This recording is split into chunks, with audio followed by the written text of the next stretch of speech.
Hello, and welcome to this Compass webinar. Compass is leading Ulysseus to become a European University of Excellence model through research and innovation. And to support this research and innovation at the Ulysseus level, the UCA, the University of Côte d'Azur, has developed a pilot program for short-term postdocs to help support promising projects, to bring in expertise into existing projects, and to help collaborations between the Ulysseus institutions and to drive better research and innovation within the field of aging and well-being. My name is John Rao, and I'm the Innovation Hub Officer for Aging and Wellbeing here at the UCA, and it is with great pleasure that I get to present these four fantastic researchers and the work they're doing as Ulysseus postdoctoral fellows. I would like to start off with Flavio. The field is all yours. Okay, I'm going to share the screen. Okay,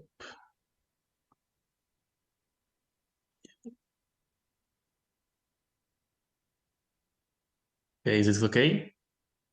Yep. Okay, so good morning, everyone. I'm just starting with a short introduction of myself. I recently completed a PhD in sports sciences at the LAMES, a lab located in Nice, and I'm currently performing a postdoc in the frailty platform at the Nice Hospital in Nice. So I'm connected within the framework of my postdoctoral research, which I received support from the Compass and the Ulysseus project. The focus of this presentation is to elucidate the different motor strategies employed by older adults during sit-to-stand tasks performed both with and without additional load. Moreover, I will delve into the association between these shared strategies and individual as well as functional parameters. The purpose of this project was to use motor strategy identification as an indicator of physical functioning, especially for tailoring physical activity intervention for the elderly. So, the aging of the population is a major concern for the coming years, as underscored in the 2017 revision of the World Population Prospects.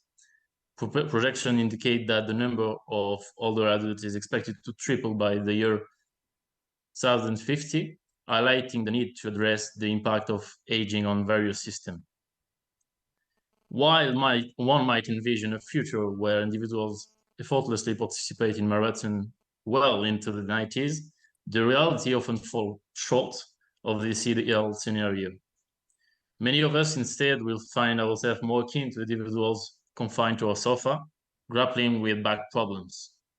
Recent research conducted by Marwa and Atkas has shed light on a crucial aspect. The increase in life expectancy does not necessarily align with an improvement in overall health condition. This figure illustrates how aging can exert an impact on multiple systems, leading to gradual decline in both cognitive and muscle function. Specifically, as a postdoctoral fellow in sports sciences, my research focuses into the age-related decline in muscle function. Upon close examination of the image on the right, the phenomenon of sarcopenia becomes apparent, denoting the progressive decline in muscle mass among older individuals. Also, this reduction in muscle mass holds importance. The decrease in muscle power exhibits a stronger correlation with the deterioration of daily activities, overall quality of life, and independence in the elderly.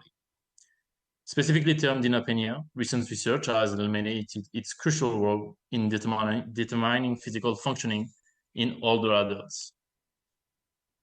So the identification of muscle power deficits in clinical evaluation is crucial in guiding appropriate physical activity interventions for older adults. While isokinetic assessments are widely considered as the gold standard measurement in clinical settings, their implementation necessitates costly equipment.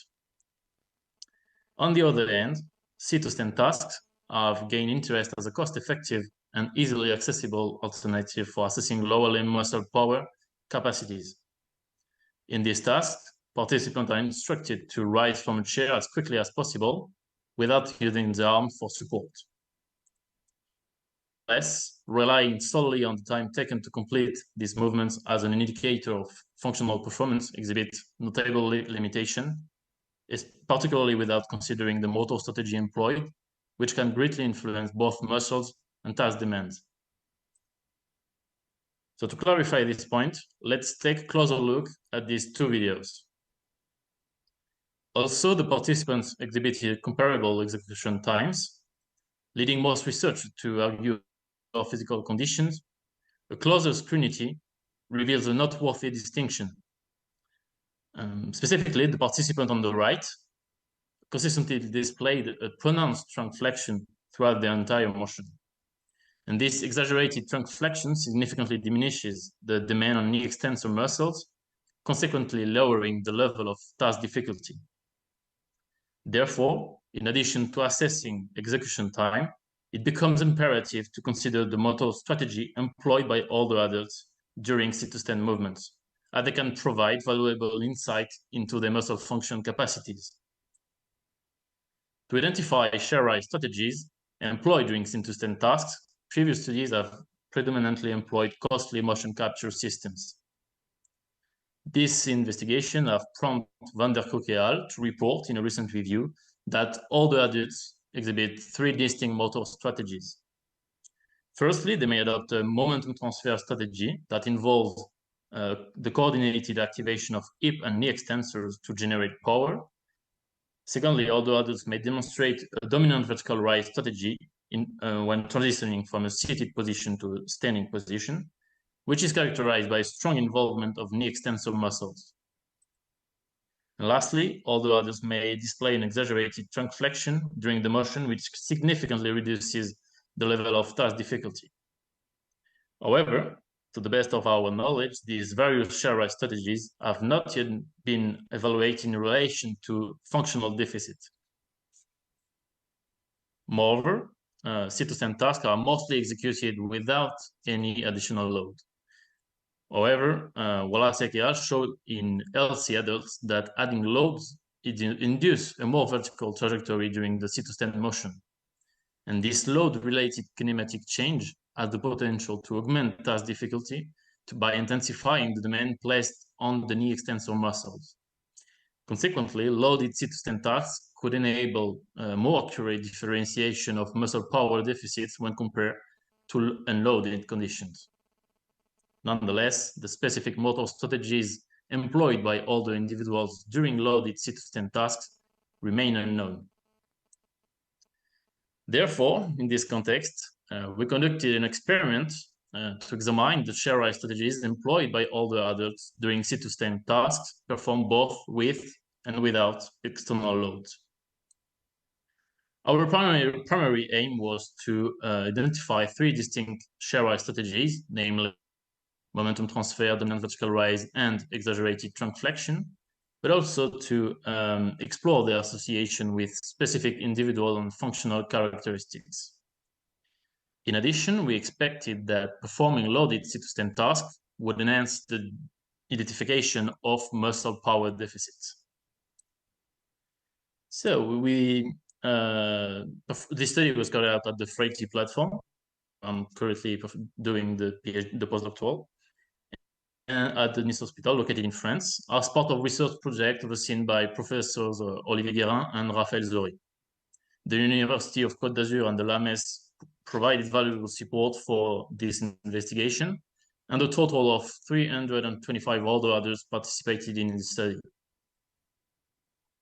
During sit-to-stand tasks, 3 trials were performed under loaded and unloaded conditions, and each trial was recorded with using an iPad placed on a tripod at a distance of 3 meters from the chair, capturing the movement from a 45-degree angle.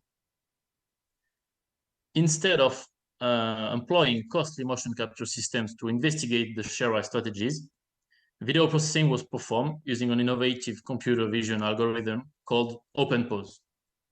The advent of affordable and markerless pose estimation algorithm has facilitated the recognition of 2D human joint location.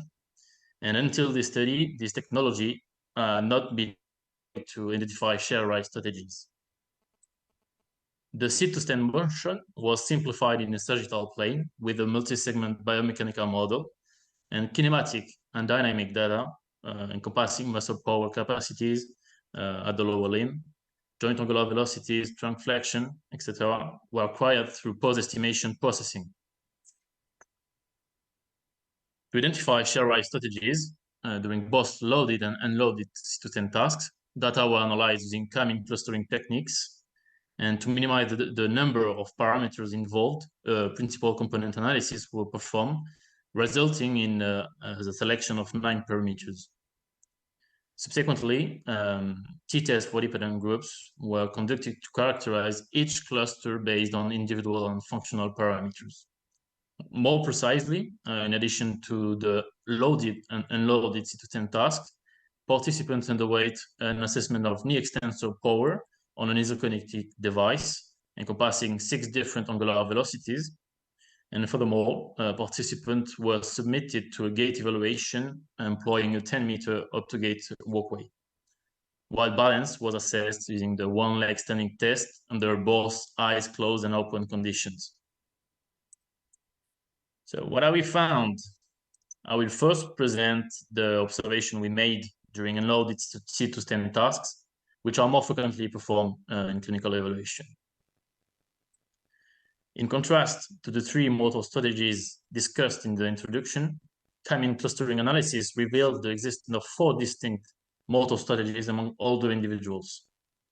It is important to note that the x-axis represents the standardized values, while the y-axis displays the 9 parameters that significantly contribute to the identification of clusters. Consistent with previous literature, some older adults demonstrated a momentum transfer strategy, which was characterized by slight trunk flexion, as well as high values in hip mean power values and maximal sum of hip and knee peak power values. On the other hand, another group of older adults adopted a fast dominant vertical rise, which was characterized by high values of knee power extension output and the absence of trunk flexion throughout the entire motion. And interestingly, the individuals belonging to this group displayed similar execution times to when compared to those in the momentum transfer group. Closely linked to this strategy, other adults presented a slow dominant vertical rise, which was characterized by slow, longer execution times and reduced power production in knee extension. Moreover, despite comparable execution times to individuals in slow dominant vertical rise strategy, certain older adults displayed an exaggerated trunk flexion strategy characterized by significant trunk flexion values and notably low power production at the hip and knee joints. So in this study, we also aim to explore the relationship between the identified shear rise strategies with various individual and functional characteristics. And interestingly, statistical analysis revealed that members of the momentum transfer and fast dominant vertical rise groups were younger. Conversely, the older adults with the lowest body mass index values predominantly adopted a fast dominant vertical rise strategy, whereas individuals with the higher body mass index values were more likely to be allocated to the exaggerated trunk flexion strategy. Now, this graph illustrates the normalized isokinetic peak power production at the knee for each identified group at 6 different angular velocities. And the findings revealed that individuals employing the exaggerated trunk flexion strategy exhibited significantly greater deficit compared to those utilizing momentum transfer strategy and also the fast dominant vertical group across all angular velocities. However, the statistical distinction between these 2 strategies with individuals employing the slow dominant vertical rise were only evident at higher angular velocities. Now we're looking at the gait. We conducted an analysis of various gait parameters, namely gait speed, stride length, and relative stride length among the identified shear rise strategies. And the outcome revealed that older adults employing a slow dominant vertical rise exhibited slower gait speed values in comparison to those adopting the momentum transfer and the fast dominant vertical rise strategies. And moreover, individuals employing the momentum transfer strategy displayed significantly higher stride length and relative stride length values compared to those employing the exaggerated trunk flexion strategy. Noteworthy, although adults employing the momentum transfer and noteworthy, the older adults employing the momentum transfer and the fast dominant vertical rise demonstrated nearly identical in functional characteristics. Nonetheless, there was a noticeable trend towards lower balance for performances observed in the fast dominant vertical rise strategy. So now in the subsequent section, I will present our observation for the sit-to-stand task performed with a 10 kilo external load. Timing clustering analysis allowed us to identify the same 4 motor strategies observed during the unloaded sit-to-stand tasks, and notably the introduction of an external load among older adults resulted in an increased proportion of individuals adopting a slow dominant vertical rise strategy. Now looking at individual characteristics, it was noteworthy that members of the momentum transfer strategy exhibited the youngest age. However, their body mass index values did not significantly differ from those of individuals employing the slow dominant vertical rise and exaggerated trunk flexion strategies. Conversely, members of the fast dominant vertical rise group displayed the lowest body mass index values. In contrast to the unloaded condition, these graphs clearly indicate significant muscle power deficit across all angular velocities for individuals employing slow dominant vertical rise and exaggerated trunk flexion strategies. Comparable deficits were observed in gait speed values across the chair rise strategies identified. And now regarding balance, while they were evident in the unloaded condition, it's a bit more complicated in the loaded condition, and statistical analysis revealed only differences in the eyes closed condition between the momentum transfer and the slow dominant vertical rise strategies. So what to conclude about the study and performing loaded and unloaded sit-to-stand tasks? A very important finding is that this study introduces the novel application of open pose 2D kinematic processing to investigate chair rise strategies in both loaded and unloaded sit-to-stand tasks. Furthermore, to the best of our knowledge, this is the first experiment to establish a relationship between the chair rise strategy and individual as well as functional characteristics. Significantly, our findings challenge the notion that sit-to-stand execution time alone is sufficient to assess muscle power deficit in the elderly population. And consequently, our experiment emphasizes the importance of identifying chair rise strategies to personalize adapted physical activity interventions that address associated functional deficits. Our analysis revealed that individuals employing the momentum transfer and the fast dominant vertical rise strategies exhibited very close characteristics, with the exception that those employing the later strategy displayed deficits in hip muscle power and balance. Hence, physical activity programs for individuals employing the fast dominant vertical rise strategy may particularly focus on balance training and strengthening of hip extensor muscles. Importantly, and this is one of the most important findings about the strategy during the sit-to-stand task, individuals with an exaggerated trunk flexion strategy demonstrate the most severe deficit in muscle power and balance assessments.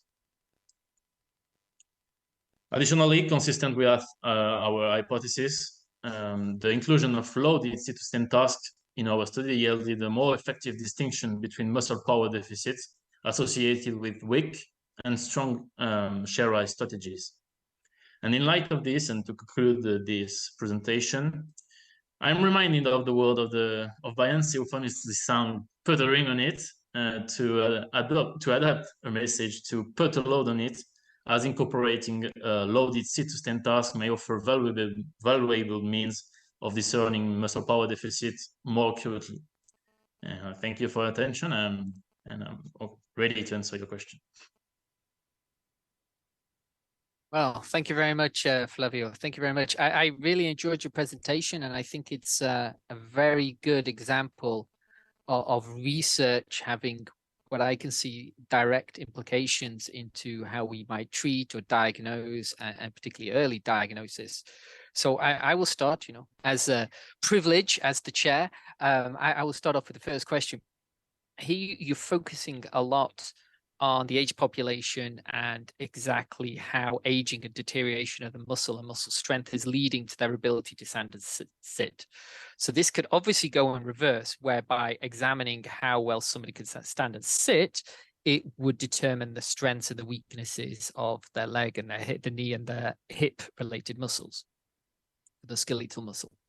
Just out of curiosity, do you think from these algorithms and from this 2D structure, you could use it to actually diagnose anybody with a muscle disorder? Do you think this could be a sign or some mechanism that you could easily use to have an early indication of potential muscle diseases or any muscle decline?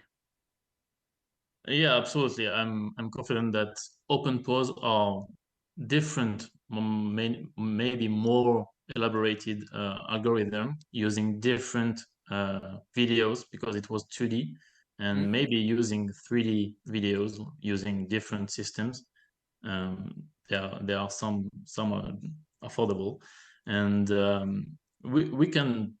I'm pretty confident about that we are able to identify a specific muscle disorder just by looking at how they perform. Not a sit-to-stand. I think it's just not enough. I would prefer also like just to walk and analyze how they walk, and there are studies about this. So within the Innovation Hub, the Ulysses Innovation Hub at Age Wellbeing in Nice, we have a living lab, and our living lab is a functional doctor's office. And in this doctor's office, we have a waiting room. We even have a fully furnished apartment, all of which is monitored by cameras.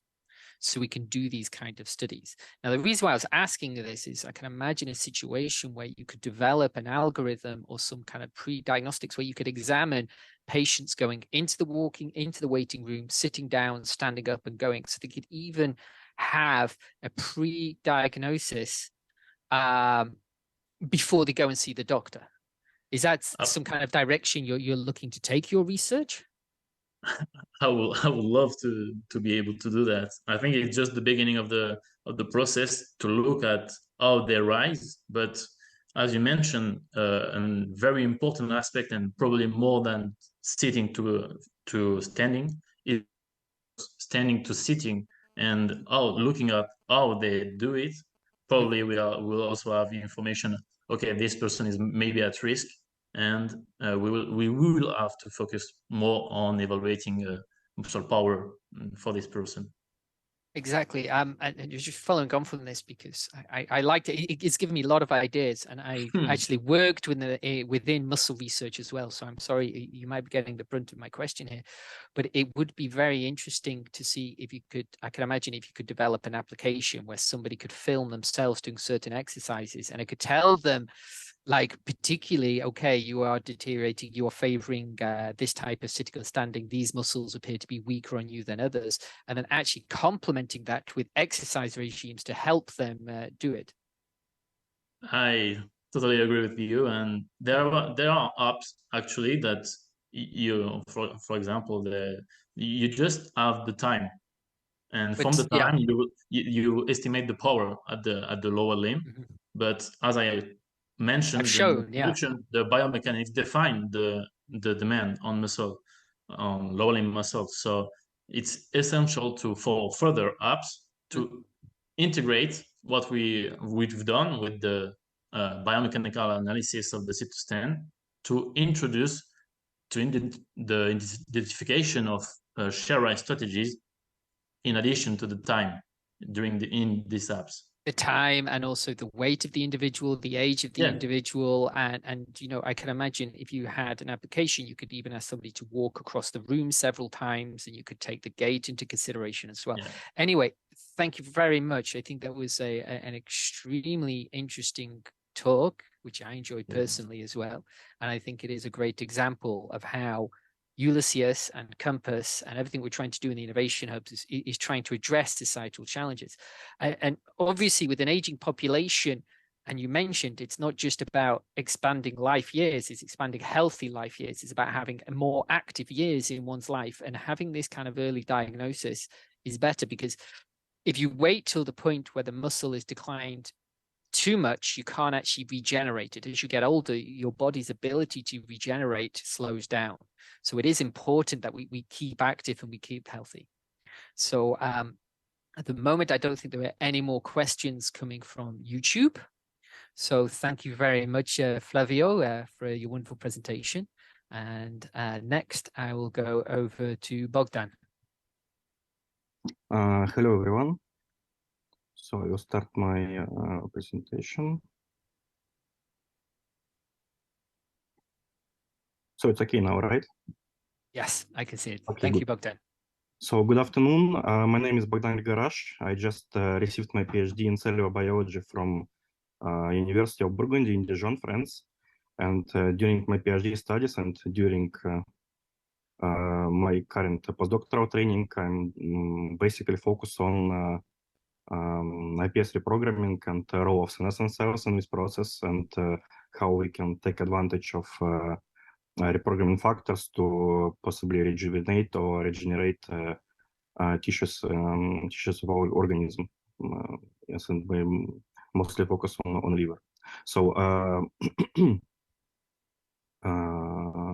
title of my presentation is liver rejuvenation by four-factor mediated departure reprogramming in the absence of P16 high senescent cells. Sorry. So I will start with a brief description what is four-factor reprogramming factors and what is a reprogramming process. So in 2006, big breakthrough happened in the field of regenerative medicine and in the field of stem cells, because Shinya Yamanaka found a way how you can, by overexpression of four transcription factors, OCT4, SOX2, KLF, and MYC, you can reprogram somatic cell nuclei into a state which is very close to nuclei of embryonic stem cell. And they called these cells induced pluripotent stem cells. And they basically resemble phenotype of embryonic stem cells. So it means that you can differentiate them and get any differentiated cell progeny from iPS cells. And it was a lot of people was very enthusiastic about this, because now we can just take cells from any individual and get iPS cells from this person and do allogenic transplantation of any kind of cells. But also, this is in vitro approach. So what you can do in vitro by leveraging with reprogramming technology. But recently, some papers came out about how you can use this approach of factory programming approach to possibly regenerate or rejuvenate tissues, organs in the body. So there are already a couple of papers about this, and I would like to focus on a paper came out by David Sinclair group, and so they showed that by expression of reprogramming factors, it's possible. It is possible to induce growth of optic nerve in a mouse eye, and before this optic nerve was surgically cut. So it means that by this surgically cut nerve, by expression of factors, you can induce growth of new axons and restore even vision in this in this mouse. So now a little bit about what is senescence and what is senescent cells, and about their own process of iPS reprogramming. So senescent cells is it's senescence and senescent cells. It's specific cell state which is characterized by irreversible cell cycle arrest and altered metabolism and altered secretome phenotype, and basically these cells in the body, which is and we know that these senescent cells were accumulating in the body during aging. They create pro-inflammatory microenvironment around them, and their role in process of iPS reprogramming is a little bit contradictory, because first of all, it was shown that of course, because these cells cannot divide anymore, they cannot undergo reprogramming, and basically they are an obstacle during reprogramming, and aged cell cultures are getting reprogrammed with significantly less efficiency. But later it was shown. It was showed also that during in vivo reprogramming, when you inducing reprogramming factors in vivo, they can support iPS reprogramming by secretion of interleukin-6. But currently there is no data about how senescent cells affect partial reprogramming when we don't achieve state of pluripotency. So I would like to focus now a little bit on because I'm coming from mouse genetics lab, and we are working with mouse models, genetically modified mice, and I will explain what mice we used and how we can use in our investigation of senescent cells in reprogramming. So our main model is P16 Cre mouse, in which constitutive Cre recombinase expressing under control promoter of P16 gene, and by crossing with mice to MTMG reporter strain, we can label all P16 expressing cells with GFP, and by crossing P16 Cre reporter strain to DTA strain, we can kill all P16 expressing cells by expressing in them diphtheria toxin. And also we can use not genetic but pharmacological approach to reduce number of senescent cells by using a combination of drugs called desnip and quercetin. And this combination can prevent or eliminate buildup of senescent cells in vitro and in vivo.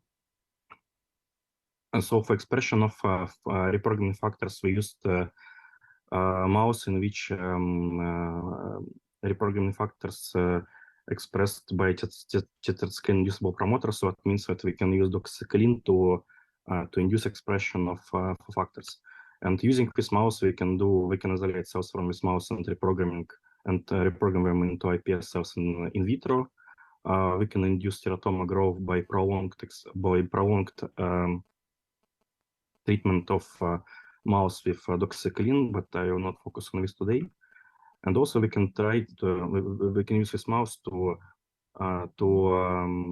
induce factors in a pulsed manner, only 3 days per month. And by this approach, we can assess partial reprogramming, and we can actually estimate role of senescent cells in the partial reprogramming process. So we started with because we know that with our P16 Cre mouse model that main organ which accumulates senescent cells with age, it is liver.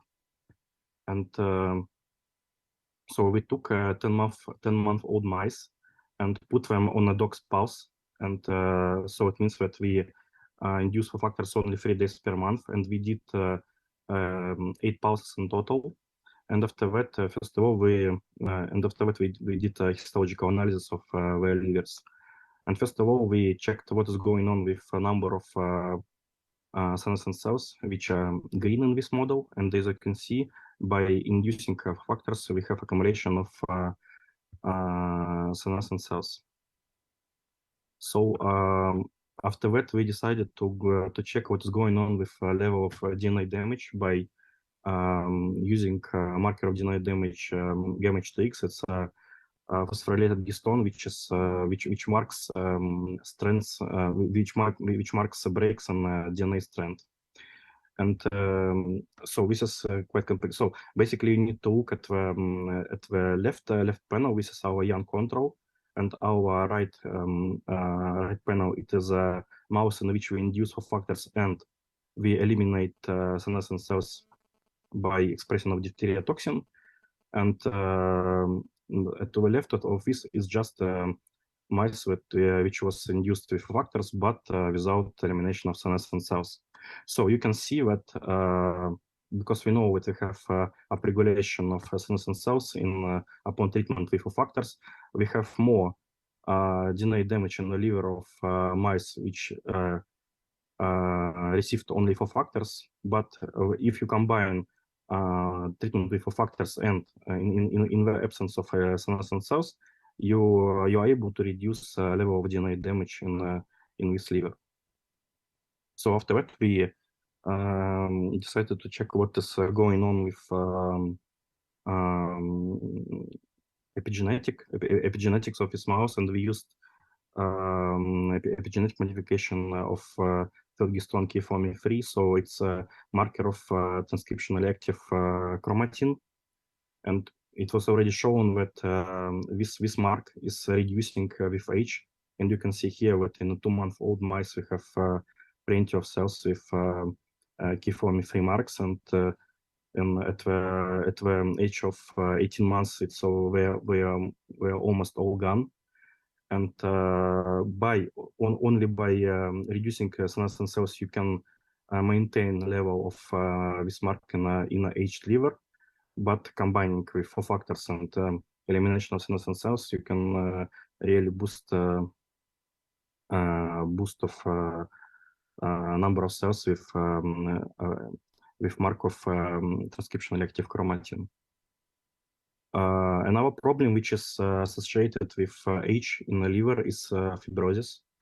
And we decided to check, is it possible to reduce the level of fibrosis if we induce factors with elimination of senescent cells? And answer is yes, and it was very good result, because we were able to reduce it almost to a level of young mouse, as you can see here. So this is mice in which we eliminate senescent cells and induce factors, and this is just our young mouse, our young control, and we have very little level of fibrotic cells. But if you reducing number of senescent cells in our DTA model without inducing factors, we have big fibrosis. So it means that just by elimination of senescent cells and without any replacement stimuli, you cannot achieve you cannot achieve reducence of fibrosis in liver. And our last check was what is going on with blood vasculature in this liver, and we know that during aging, vascular cells become senescent, and it's a main cell type which becomes senescent in the liver. And by inducing factors, we are able to induce growth of blood vascular cells, but it works better if you combine it with elimination of senescent cells. So it was the first part of my my presentation, and after that, I want to go more deeply in the mechanism of this of a role of senescent cells in reprogramming. And to do this, from in vivo studies, we will go to in vitro study, and we isolate cells from P16 Cree and TMG mice, in which we can label all P16 expressing cells, also senescent cells, with GFP, and check what is going on and what we have here. And when we put culture of dermal fibroblasts from P16 Cree and TMG mouse with factors on doxycycline, so when we start reprogramming it, we have huge upregulation of P16 mRNA, and also by using a prominent marker of senescence, senescence associated with galactosidase, we also have regulation of senescent cells. And because this P16 Cree and TMG mouse model allow us to perform a lineage tracing, we did a lineage tracing of GP positive cells, and we showed that if cell upregulated P16 and become GP positives, with GP positive, it cannot undergo IPS reprogramming, and all our IPS colonies they emerged from GFP negative cells. So it means that activation of P16 is incompatible with IPS reprogramming. And also I did a casting of P16 high cells, GP positive cells, with markers of different markers of cell senescence, and proof that our model is adequate and we can use it for the study of senescence in vitro. So what's going on if we eliminate senescent cells in IPS reprogramming? So first of all, we have down regulation of a number of SAVDGAL positive cells during reprogramming, which is good. And also I did the profiling, transcriptional profiling of GP positive cells, tomato positive cells, and DTS cells treated with doxycycline. So it is a FAC sorting of different cell populations, and as you can see, so I did a qPCR for different components of senescence associated secretory phenotype, and some of them, like P16, of course, so some components of this secretory phenotype are regulated in our model. So, but the question is, what phenotype can have cell IPS cells which were reprogrammed in the absence of senescent cells? So first of all, we noticed that if we eliminate senescent cells during reprogramming, we have regulation in the efficiency of reprogramming. But we, after we get this result, we decided to broad it and not look not only at the pluripotency, but also at more earlier totipotent stage. So here's a brief description of what is going on during mouse pre-implantation development. And as you can see, so this is mouse blastocyst and pre-implantation blastocyst before implantation, and this is inner cell mass of this blastocyst is a source of pluripotent cells, which are IPS cells. But before, at the 2-cell stage, before end of zygotic genome activation, cells are totipotent. So it means that they can form not only embryo proper, like all organs of organism, but also extraembryonic tissues, like placenta. And there is some very specific markers for this totipotent stage. For example, like expression of LTR erythroid element family MERV.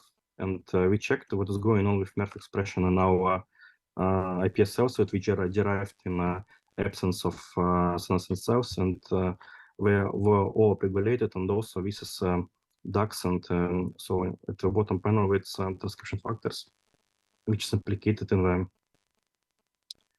maintenance of totipotent stage of 2C cell stage. So so we create the hypothesis that by reprogramming of cells in absence of senescent cells, if we eliminate senescent cells, we can extend cell plasticity not only to pluripotency but also to totipotency. So so this is illustration of this. So this is here resemble regular IPS cells and embryonic stem cell lines, and here go cell IPS cell lines which we derived in the absence of senescent cells. So to check this hypothesis, we used two different approaches. And the first approach was to create a specific embryo-like structures called blastoid. And blastoid, it's embryonic-like spheroid, which consists of three different progenies with three different populations of cells. So we adapted protocol from the paper already published, and I derived blastoids from our control cells, which are MTMG here, and our senescent-free IPS cells, which are DQ and DTA. And as you can see, we have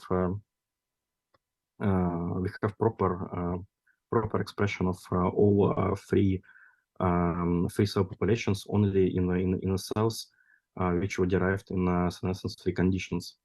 And also, we tried to implant into pseudo-pregnant mouse with embryo-like structures, blastoids, and it was successful. As you can see here, here is the uterus of recipient mouse, and here I did co-staining of senescence-free IPS, which marked with GFP here, and keratin 7, it's a marker of implantation in the mouse.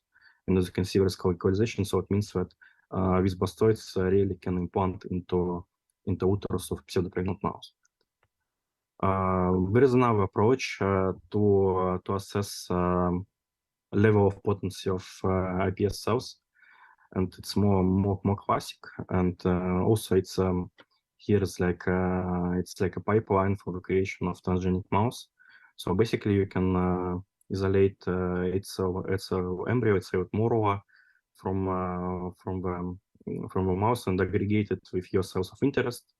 And this morula will eventually develop into blastocysts, and with the blastocyst, you can also implant into pseudo-pregnant mouse and get a chimeric mouse or chimeric embryo as you want.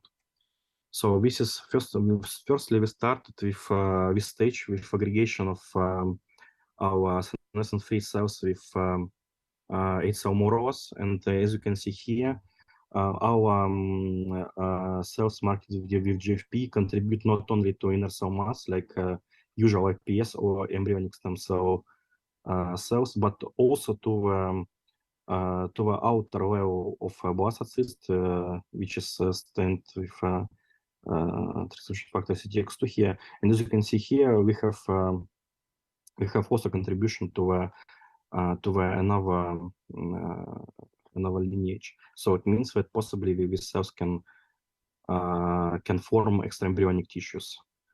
So to check this, we implant this chimeric embryo into pseudo-pregnant mouse and wait until 12.5 days postcoitum and study and I conducted histological studies of this chimeric placenta for the presence of our senescence-free cells marked with GFP.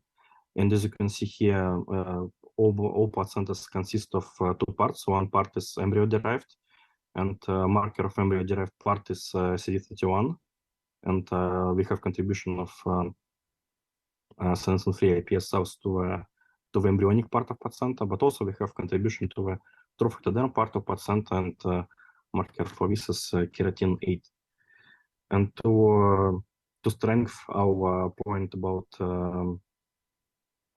contribution of senescence-free IPS cells to the trophoectoderm, we also our collaborators did single cell RNA-seq analysis of these chimeric placentas, and we were able to show that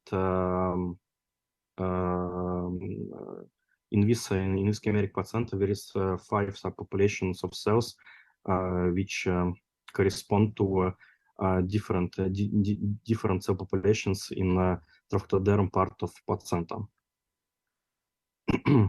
So after that, we asked ourselves, sorry, a question: what can be a molecular basis for this extended cellular plasticity? And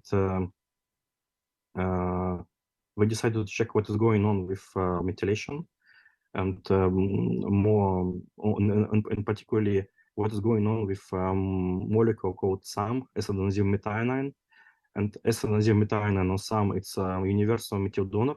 So it means that for any methylation event in the cell, S-enantiomethionine is required.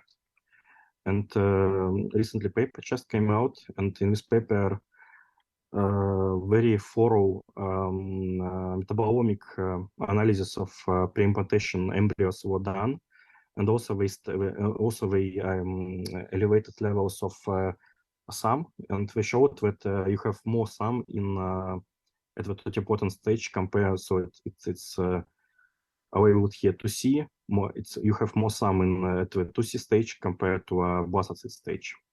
So we decided to check what is going on with when we reprogram our cells with senescent cells and without senescent cells. And as you can see here, when you remove senescent cells by DQ or by the skipping quercetin or by genetic approach by expressing DTA, you have huge, significant regulation of some level. And also, as I said before, we can by prolonged treatment with doxycycline, we can induce teratoma growth in these mice, and I also did histologic analysis of these teratomas, and by using anti-SAM antibody, I was able to show that we have more cells with high SAM content in teratomas derived from mouse in which we eliminate senescent cells. So it's here labeled with DTA.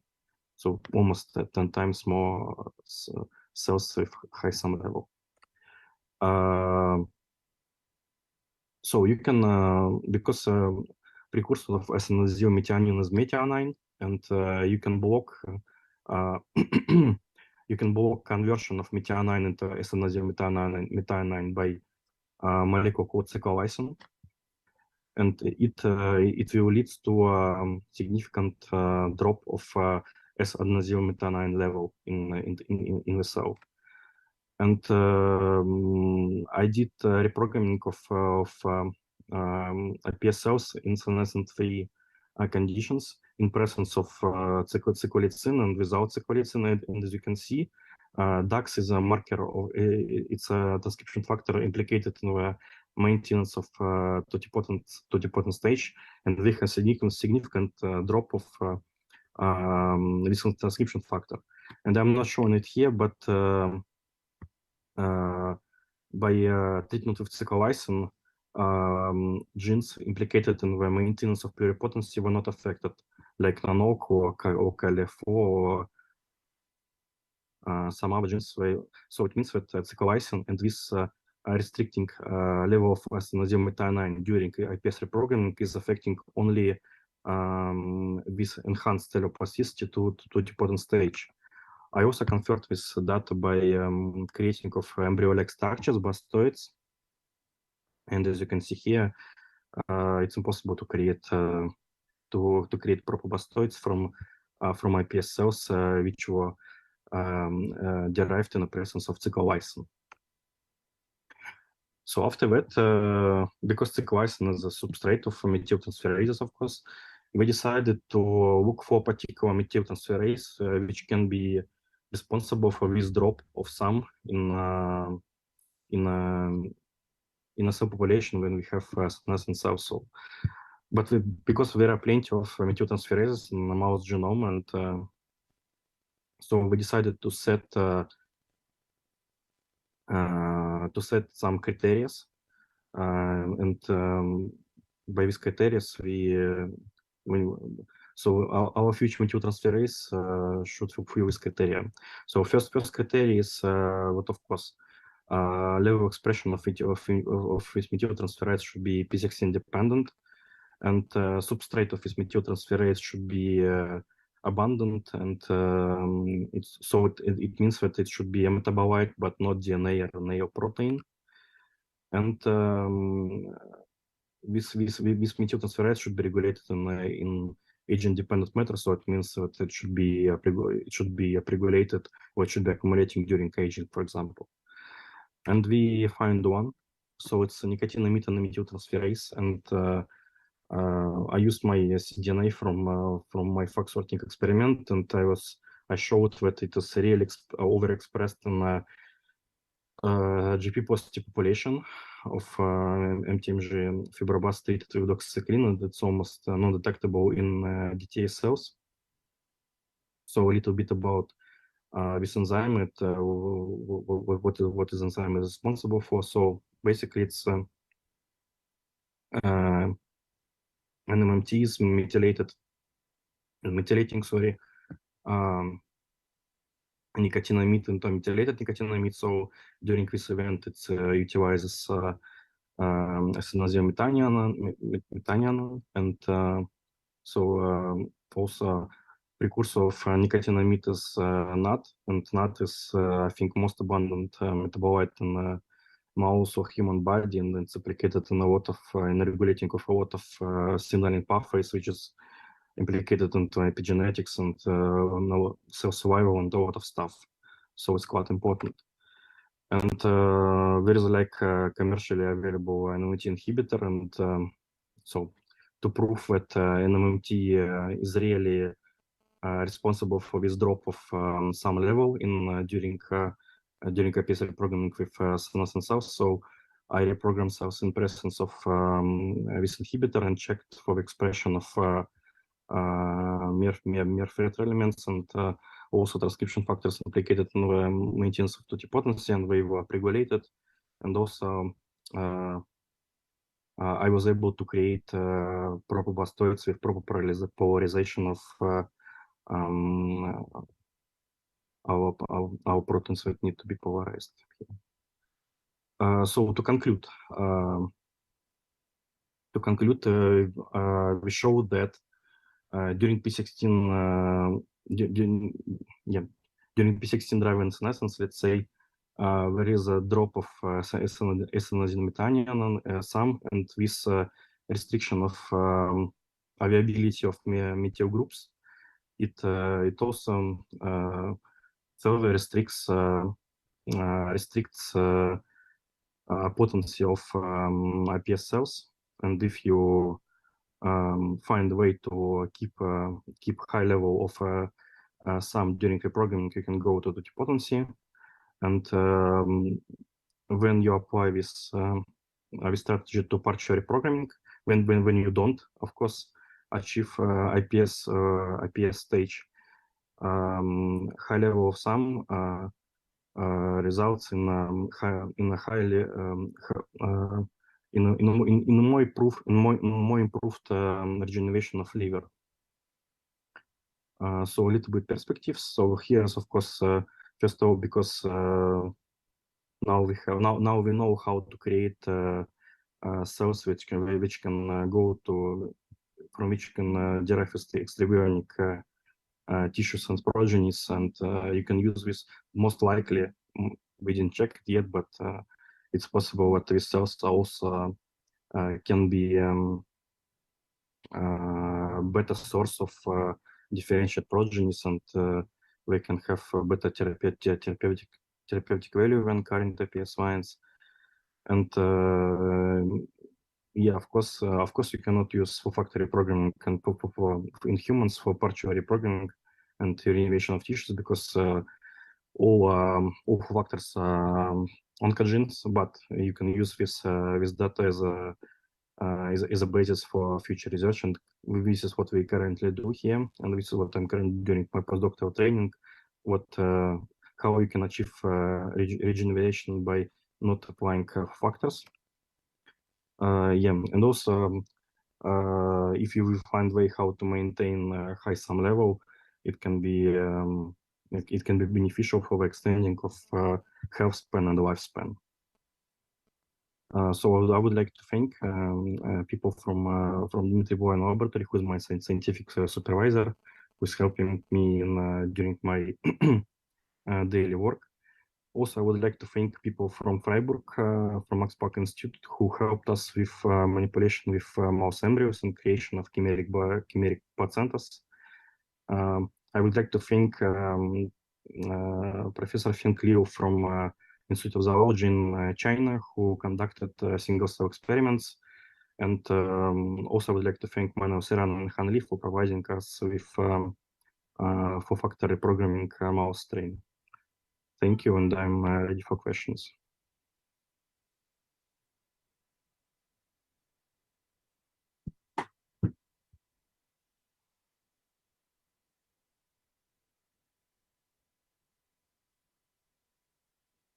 Okay, yeah. John? It helps if I unmute my microphone. Thank you. I will open up questions to YouTube. So please, if you have any questions and any of the views on YouTube, type them in now. I'll get to them in a minute. But I will start off. It's my privilege and my honor. Bogdan, some really nice work there. I really liked the link, how you were going to look at how you were looking at the regulation and the involvement of senescent cells into the plasticity of induced pluripotent or even totipotent stem cells. Generally, this is important for research of a science. So the idea of being able to use stem cells to help rejuvenate or improve our ability to regenerate is a whole field of medicine. It's called regenerative medicine, and it's been a field around for decades, and it's growing more and more as we understand more and more the mechanisms of how our bodies regulate stem cells, how our tissues regenerate. So what you're doing here is very important because, as you were saying at the end, the ability to take any cell from somebody, not just their embryonic stem cells, and to be able to induce them to become pluripotent, so they could actually change into any other cell type, is increased when you get rid of these senescent cells. Senescent cells generally being cells, just for the audience, which have given up. They've stopped dividing. They're just kind of existing. They're not growing or dividing anymore. They're just existing.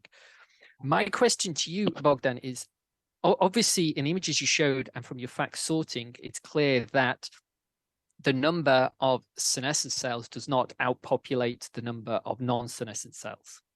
So obviously, these senescent cells in the population is having some kind of negative effect on the other cells. Now, you did some, I think you did some, RNA-seq on these cells to look on what was being transcribed. You've got some interleukins, you've got some other aspects in there. But my question to you is, have you looked at the excretome? Have you taken, for example, the media from cells which have senescent cells and put it into the DTA plus I4F media swap to see whether you could reverse the effect? And if that is the case, it might be interesting to see what molecules are being secreted, because then you could go down a drug-related pathway on how you could actually treat it externally, as opposed to what you're doing of trying to remove the senescent cells. Thank you for your question, John. Yes, we were thinking about it, but metabolomic research is quite difficult, and we tried 2 times. One time it was here in Nice, and another time we sent samples to the United States for metabolomic. But the problem is that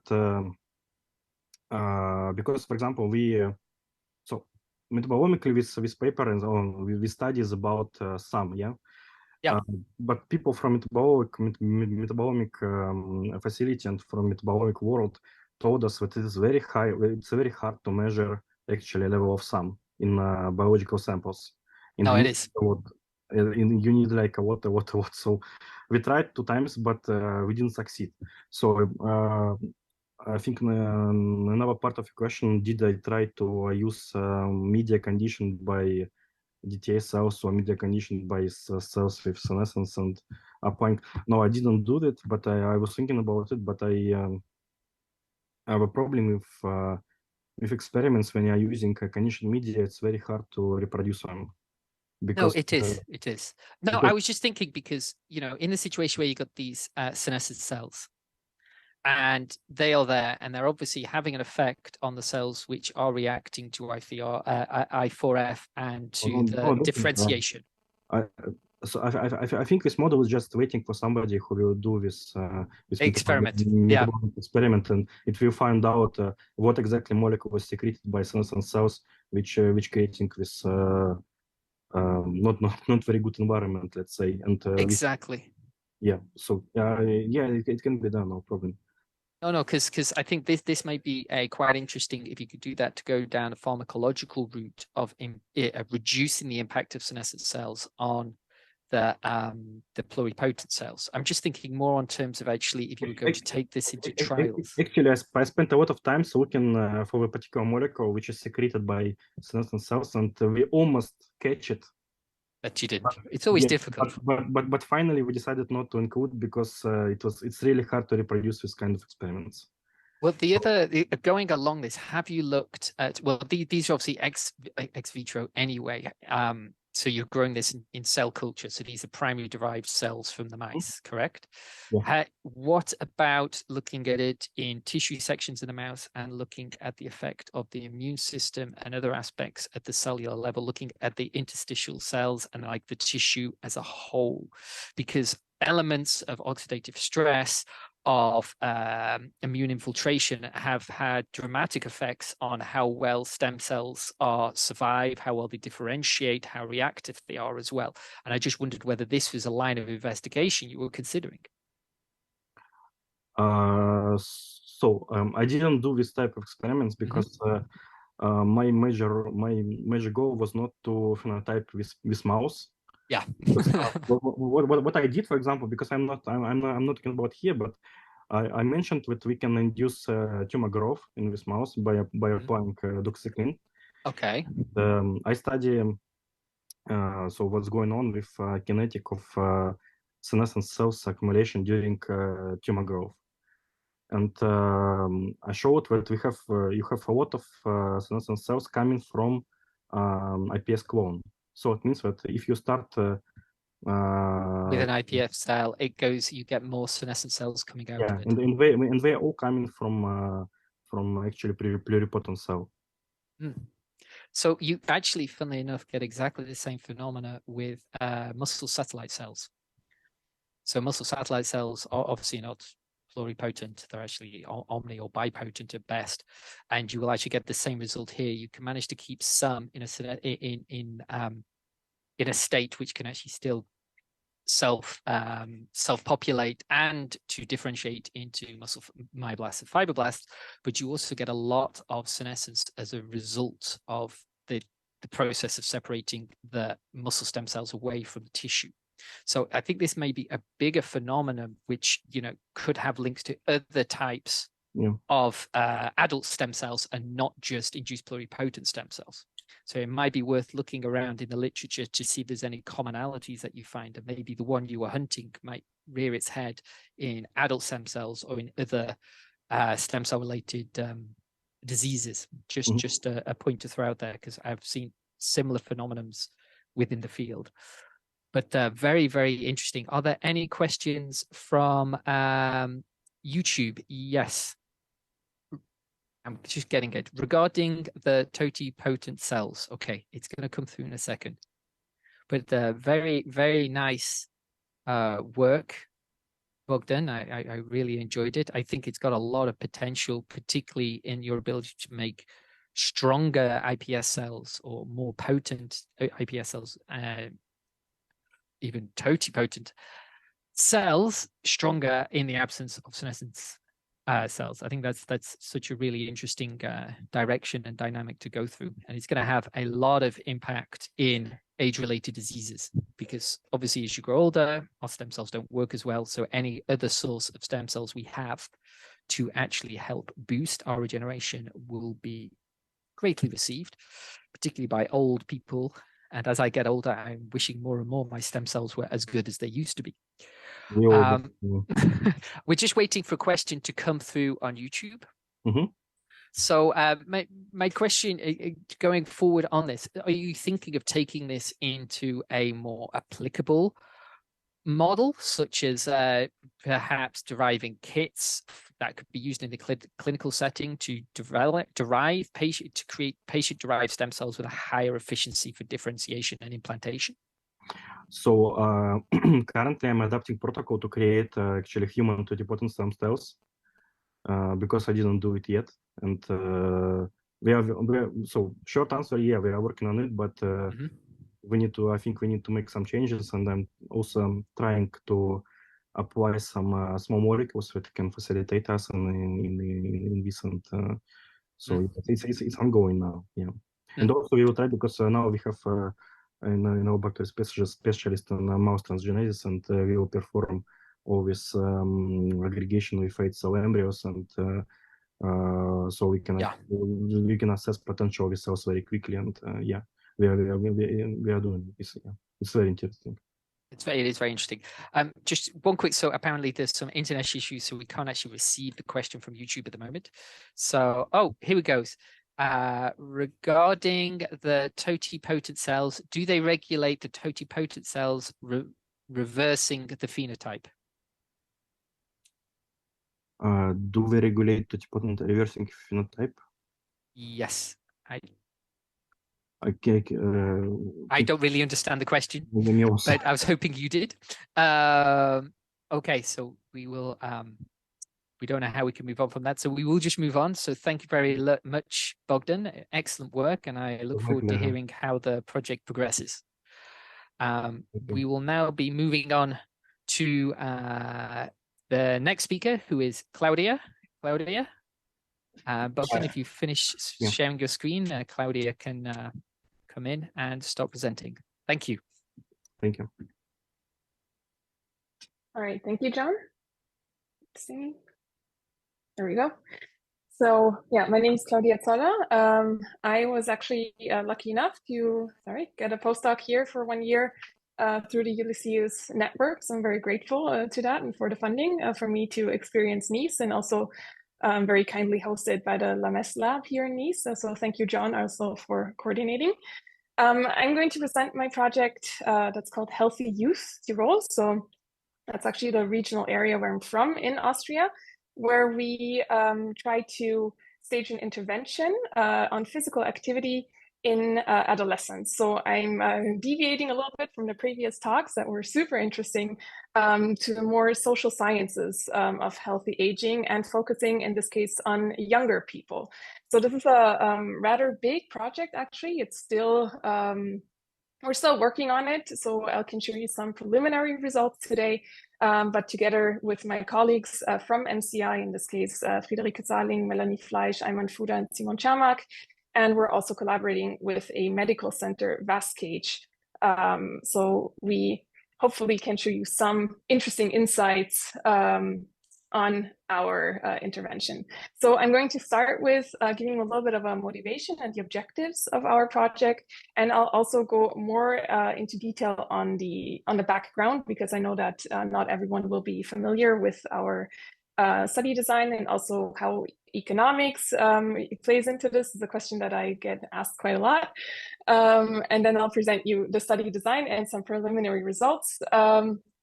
Yeah, and I can also maybe give you a little bit of a preview in this case that we did have some challenges along the way, also during our data collection due to COVID-19. This is what happens when you run field experiments. But yeah, I think we managed to get some important, some good data overall anyways. So the objectives of our project were to survey risk factors for cardiovascular diseases and early vascular aging in adolescents. So this was really the medical part of the study. So the study is really set up into two major parts, which is one, the medical team, VASCAGE, that took over all the medical exams and collected all the health data of adolescents. And then the second part, which is our part of the project that I'm mostly going to focus on during this presentation, which is fostering increased physical activity among adolescents. So how can we get teenagers aged 14 to 16 to exercise a little bit more, to move more, to be more physically active? We wanted to test this effect of a controlled intervention. So how can we promote healthy behavior within this age range? That was the overall goal. We additionally also examined the role of behavioral economic preferences. I won't go too much into detail in this talk. So we have some add-ons to this project, but I will explain how we use them also in designing our study.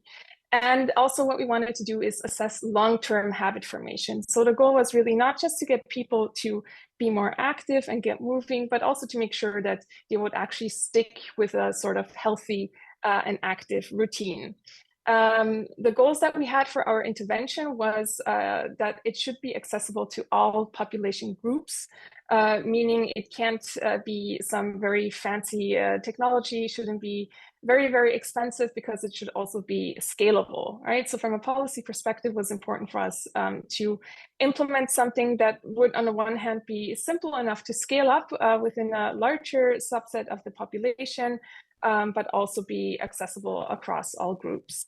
It should, of course, be effective, and we really wanted to measure actual behavior. So we didn't want to focus only on self-reported behavior, because there's a lot of misreporting and tendencies to over-report how physically active I am. So we're focusing on measuring actual behavior, and how we did this is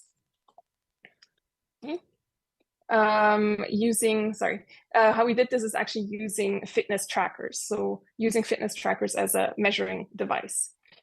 The overall motivation for the study, and how we also started out in this project, is that we know cardiovascular diseases worldwide are one of the leading causes for morbidity and mortality, but also, of course, in Austria.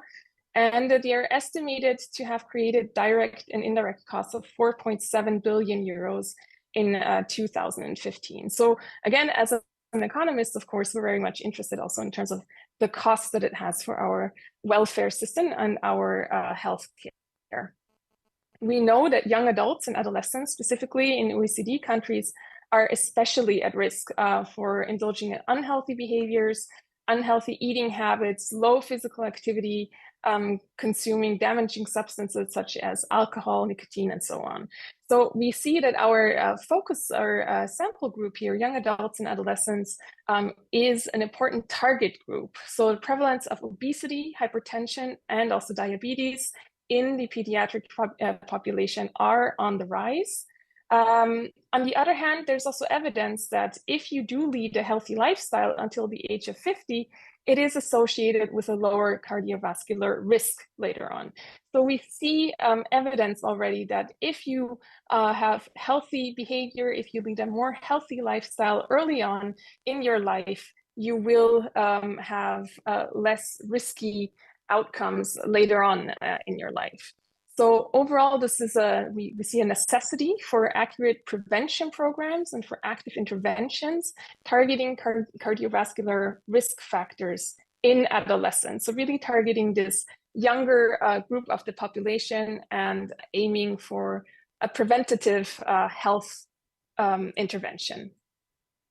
So as a little preview, what did we do in our intervention? Well, we based our intervention on these behavioral designs. So my background is in behavioral economics.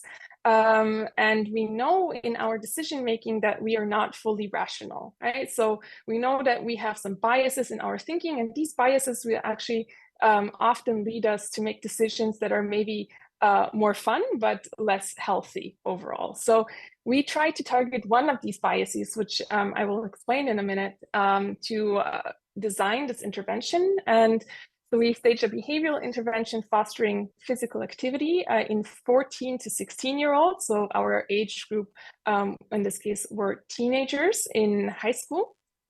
And we target their self-control problems. So I will go more into depth of how we can define self-control problems in terms of health on the next slides. We used fitness trackers to measure their steps. So we do have actual data of how active they were. And we had an intervention group. So the intervention group received a commitment contract. So this, can imagine, is a sheet of paper, basically, where we asked them to commit to a specific step goal. So how many steps do you want to walk over the next month? We broke it down to make it more easier and more understandable. And we also incentivized those goals. So we said that if you reach your goal in the next 4 out of 6 months, we will pay you a specific amount of money. We collected this data in September 2021 to December 2022. So it was a quite extensive data collection. And yeah, we had some school closures in between due to COVID-19. But in the end, we managed to we managed to go to a lot of schools and actually collect data from over 400 adolescents. So the project is not yet finalized. We're currently trying to clean the data sets, analyze the different data sets, and then also try to combine it. So the overall aim is really to combine medical data sets with the social sciences intervention and try to see if our intervention would also have some medical implications in the end, whether we see differences between a control and intervention group. So as mentioned, we have a medical research team that we're collaborating with that has a much larger ongoing project that we could benefit from basically and create our own sub-study, which also means that in terms of the design of our intervention, it had to be modeled around this main data collection, which also came with some challenges, as you'll see during the design. We're also very grateful to the Land Tirol in this case for funding our project and for the ongoing support. And our study was, of course, also approved by the Medical Ethics Board of the Medical University in Innsbruck. So I will try to give a little bit of an introduction for those who don't know much about behavioral economics and actually what role can behavioral economics play in terms of health promotion. So what is behavioral economics? It's part of the behavioral sciences. So it's an approach to explaining human behavior and explaining decision-making.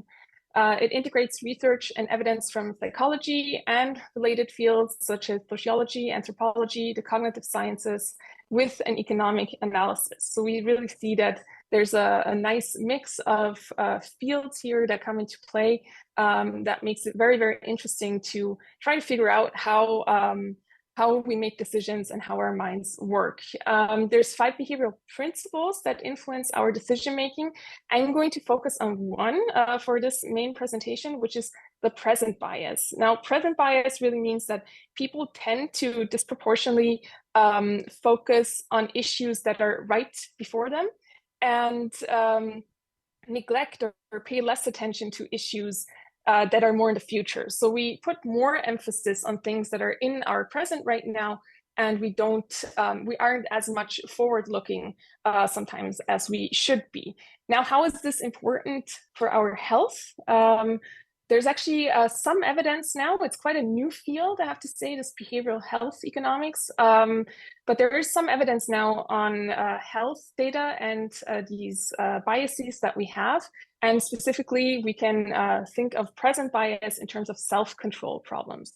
So these intrapersonal conflicts that pit a present self against a stream of future self. So making a decision today for my future self, I will weigh my benefits and my costs differently.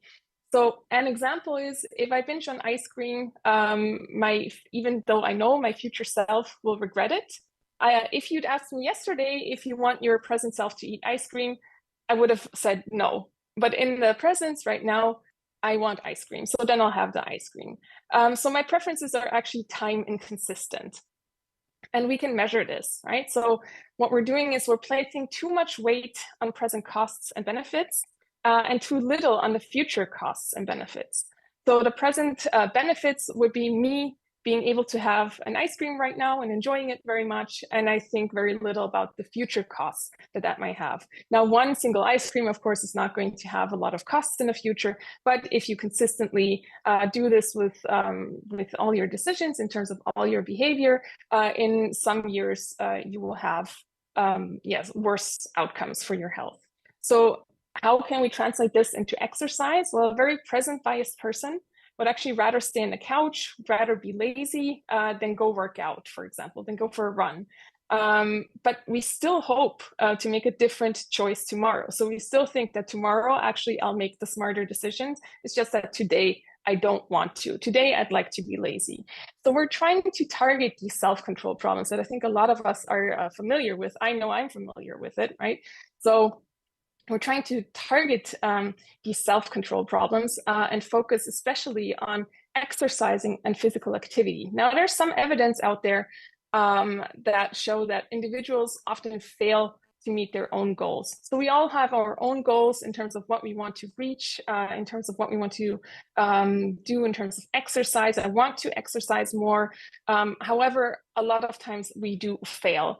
So there's two papers that I want to mention here that talk about gym visits. So you sign up for a gym, and actually has been analyzed that gym members often purchase monthly passes. You get like a monthly subscription that you pay for, but we attend so infrequently that per visit passes would actually be cheaper. So from an economic point of view, it doesn't make sense for me to buy the monthly pass. However, if I know that I have some self-control problems, if I know that I'm very present biased, I can use a monthly subscription, and paying for a monthly subscription might help me as a sort of commitment, a pre-commitment to exercise frequently. The second paper also shows that infrequent gym visits involve some sort of naivete about your present bias. So we tend to be over-optimistic about what we believe that we will do in terms of exercise. We believe we will exercise much more. So participants in this study actually have been shown to expect future selves to be 2/3 less present bias than they actually are. So we also see that our own beliefs about how present bias we are, about our level of self-control, are actually wrong. So we tend to be over-optimistic. Now, how can we help tackle these self-control problems? And there's one tool out there, a behavioral tool that we can use, and it's a commitment device. So a commitment device will help you to get a little bit of a hold of your self-control problems as you are voluntarily committing to an exercise schedule. You're committing to an exercising goal, for example. And we can also look at commitment devices in two different categories. So the first one would be a soft commitment. And I think most of us are actually familiar with this, which would be New Year's resolutions. So we tend to stick to specific point in times where we think, okay, New Year's is really the time to make a resolution. And I promise to myself, so I promise to my future self, the self-enforcing contract to exercise more, to eat better, to sleep more, and so on. So we have these soft commitments that you just make with yourself. And they're here to boost motivation and make certain types of behavior more salient. So you're really trying to emphasize your goals for the future, for your future self. These are soft commitments because actually they don't have any consequences. So if I fail my New Year's resolutions, which has been shown that actually most people fail their New Year's resolutions, nothing bad is going to happen, right? So it has no consequences. The only thing that happened is that the promise that I made to myself didn't work out. Now we can turn this into more of a hard commitment, and a hard commitment would be a binding commitment with, for example, a predefined penalty for failing to reach a goal. So you can put money at stake contingent on meeting your health goal. And if you don't meet it, actually you lose that money. So there's there's apps out there and so on that will actually help you make these hard commitments where you can put money on your own health goal on saying, I want to walk 10,000 steps a day for the next 3 weeks. And if you don't meet that goal, you need to, of course, self-report it as well. But if you really are honest and you self-report that you didn't meet the goal, that money will be lost to you. And we see that this is actually very or much more effective at changing people's behavior compared to soft commitments because it has actual consequences. So this has been tested for a variety of health behaviors, especially in terms of weight loss, smoking cessation, and also exercising. It is relatively effective at promoting behavior change. And again, as an economist, we're of course also interested in cost effectiveness. And this is has a very high cost effectiveness because it doesn't cost much to make these kinds of commitments. However, they do turn out to be rather effective, at least I'm going to say in the short term. Long term is a little bit of a different discussion. Now, the other tool that we also use in our study is financial incentives. And again, this is something that's usually a little bit new to people who are not economists. So what we do and why we use financial incentives is it makes it makes it more tangible to you in the present. So we're shifting rewards into the real time. We're shifting rewards into the now with tangible dollars, money, right? So that's something that you receive, where you see the benefit. And people are offered a universally desirable outcome, which is earning money. Everyone will need to use money, and to offset the unpleasant feelings associated with healthy behaviors. For example, when you're exercising and you really don't want to, right? So we're using these financial incentives, again, as a boost for motivation. And there has been some evidence on financial incentives in promoting exercise. For example, there's been studies showing that if you pay people to go to the gym, it actually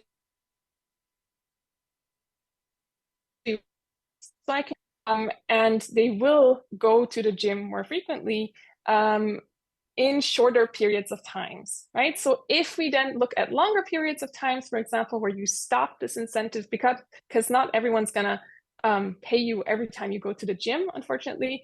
So once you actually stop this intervention, and we're looking at the long-term effects, the long-term follow-up after the incentives, gym attendance actually decreased again. So we should really see incentives a little bit more as a boost to motivation, initial boost, and then we need to see the overall goal would be for people to form a habit, right? For people to form a habit and actually realize that they enjoy going to the gym, they enjoy working out, they enjoy exercising, they don't need anyone else to pay them money in addition for them to go to the gym. Now, there's been a recent mega study that has been published in Nature on the behavioral interventions, kind of evaluating whether behavioral interventions actually work. And there's some evidence here on financial incentives where we see that the bonuses, so paying someone a bonus for returning to the gym after missing a workout, that has been proven to be most effective. So if we're trying to target people to go to the gym, this is what you should do. And higher incentives are actually also more effective in these studies. However, let me also give you a little bit of a spoiler alert here, which is that a lot of these behavioral interventions did not prove to be very effective in promoting behavioral change. So behavioral change, especially when it comes to health behavior, is extremely difficult to achieve. Because if it were super easy to achieve, actually each and every one of us would only make very healthy decisions and we would have very few problems. But it is very, very difficult to motivate people to actually change their behavior, to go to the gym, to exercise, to take all these costs into account for a healthier future that might be 10, 20, 30 years away and is not very tangible in this moment. So this is how we set up the study, and this is kind of how we tried to design our study.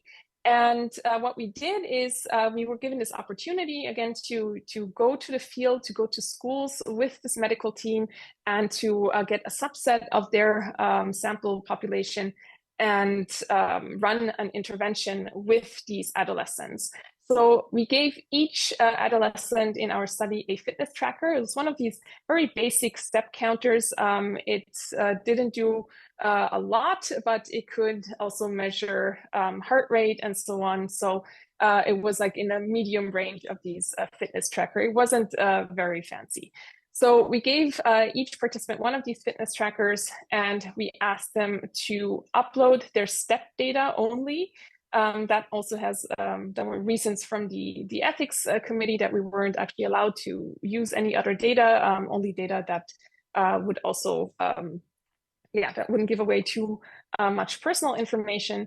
So we decided to use step data, also because steps and walking is something that almost everyone can do.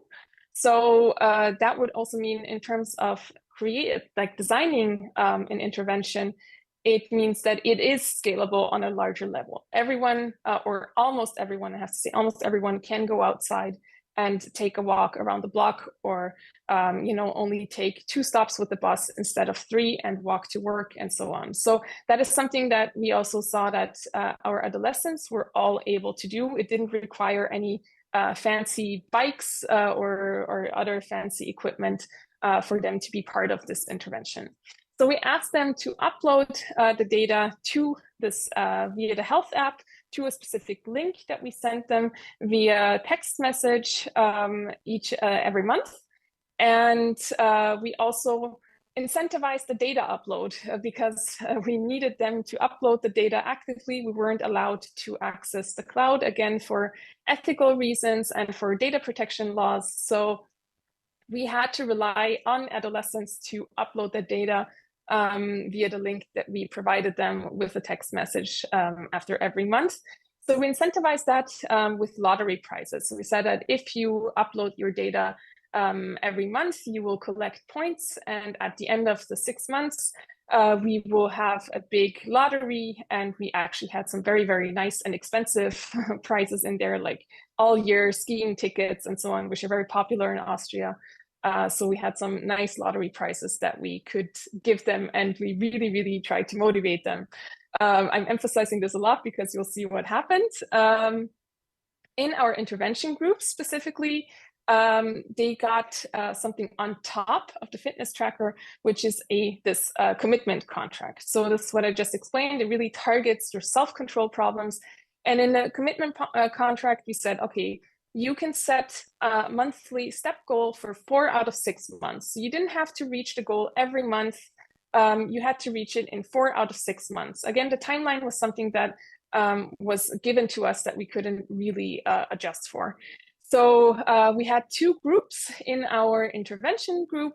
We had one that received a baseline measurement, which meant they got the fitness tracker for 1 month. And then after 1 month, we came back and we asked them, okay, this is like these are the number of steps that you took. Please choose your own goal based on a percentage increase, which could mean basically if you choose a 30% increase of your steps for the next months, compared to your baseline measurement, you will receive 40 euros at the end of the study if this goal is met. I'm going to skip ahead 1 slide because it's in German, but this is basically what part of our commitment contract looked like. So we had to keep everything anonymous. So they had an ID. They voluntarily commit to walk, and we calculated these many steps per day based on their baseline measurement. They will decide to either increase their steps by 10%, 20%, 30%, 40%, or 50%, and that would yield a different monetary reward at the end of those 6 months. Of course, they could also say that they do not want to increase their steps. That was an option as well. So this was all voluntarily done, and they could sign up if they wanted to. And we incentivized it again because we wanted really to motivate them and to remind them that this is a goal that if they met it, they will also get a reward for it. Then we also had a second group, and I have to say that this second group is something we had to design because of COVID. So because there were school closures and lockdowns and so on, and it was really unclear of how this project would continue and whether we would be able to collect any more data, we had to change the commitment contract to decrease the number of school visits that we had to make. So we decreased it to only 1 visit per school, which meant that they didn't receive a baseline measurement. So we simplified it for them, made it much very easier in terms of a self-commitment. So this was really more of a soft commitment, where we said, okay, if you want to set yourself a goal, then we calculated it in steps of 10,000. So how many days per week would you like to reach 10,000 steps? And they could self-commit to this. They signed this sheet of paper, and they also kept that sheet of paper. So this is really a self-commitment that they made, and this was not incentivized the second time around. So we kept this one a soft commitment. Now, we do have additional data, as I mentioned. So we do have data from the medical tests on vascular health that the medical team is working on. We do have very extensive questionnaires from over 400 adolescents on their health behaviors, on psychological scales, and also a health literacy scale that we added. And we do have economic experiments that we ran with them on the tablet on self-control and risk. But this is data that is still getting analyzed, and I also don't have the time to go into all the details today. So I'm going to focus mainly on the intervention data. So how or what did we actually achieve with our intervention? So overall, we went to 13 schools in Austria in this region of Tyrol. And we did have over 400 adolescents at the end, aged 14 to 16, who signed up, who were there for the initial medical tests, who were there for the questionnaires, and randomized into either the control or intervention group. Now, if we only look at people that in the end submitted their step data, so over 400 of them received the fitness tracker, but in the end, we saw that active participation, so actual data submission, was unfortunately very low. It was actually lower than what we expected because we tried super hard to motivate them. But in the end, we only have 93 participants in our full pool that submitted data. If we look at what did they submit in the end, in terms of their step data, there's a huge variance that we see in terms of the days, so the number of submissions of their step data. So the mean is 61 days or almost 62 days of data that were submitted, which is actually in itself not too bad. However, the variance is very big. So we have someone who only submitted 2 days of step data and someone who was super motivated and recorded 209 days of their fitness tracker data. So we do see a large variance here. Now, the average steps per day averaged around 5,500. We see that the minimum was around 1,650 and maximum 12,000 steps per day for these adolescents. We did check whether those who submitted, so we see it's rather scarce in my graph on the right. We see that it's rather scarce towards the end of how many people submitted for more than the like 60-day mark. But those who submitted more often were also the ones that reported more steps. So again, we see that with this intervention, like whom could we motivate to send in the steps? They were already the kids that seem to be more motivated in general, which has important implications in terms of designing these sorts of interventions. So for the purpose of the analysis, I can give you a very first look here. We had to pool the two intervention groups because we wouldn't have the power to divide them. So what we see is overall the intervention groups versus the control groups. The intervention groups did submit more data in the end, so they were actually more motivated to participate. They did receive more input from us as well. So they did receive more text messages from us because the control group, we really didn't want to intervene too much, of course, because that was the point, right? So we see that our intervention in the sense of reaching out to the adolescents and trying to motivate them worked to a specific point, which meant they also submitted on average 71 days of data and the control group 54 days. Now, the intervention group also walked on average more steps than the control group. So that's the good news for us, is that on an aggregate level, if we do pool the two interventions, we do see that they do walk more steps. They report more steps on their fitness tracker, which is 966 steps more in total, which we estimated with a mixed effect model. And this is actually controlling for other factors. This was significant at the 5% level. Now, I will also say that, of course, we do have to be a little bit careful here and not to overinterpret these results, because we do lose a lot of power due to the low number of submissions, unfortunately. So yeah, we did have some challenges, and we wanted to think of, okay, what are the main takeaways here for designing these kinds of interventions, also in terms of a public health perspective? How can you reach these individuals? Something that we learned is also really that we had a very high attrition rate, so very high dropout rate. And it is a difficult age group to work with because they're very hard to reach. Also given by some constrictions that we had given by the ethics board in terms of how we were allowed to contact them, which was only by text message. And we couldn't go back to schools. We couldn't intervene on other levels due to COVID-19 restrictions, where we weren't allowed into schools anymore. And we did also have some technical difficulties with the tracker specifically and the health app, which was really unfortunate because it was not something that we had foreseen. So what we did in the end is we also added something to our design, which is semi-structured qualitative interviews. So we reached out to a sample of total 30 students, 30 participants of our study, and we divided them into 3 groups based on their participation in the intervention. So we categorized them into no participation, low participation, and high participation. And what we wanted to ask them is, one, to give a little bit of an evaluation of their perspective as participants of such a study.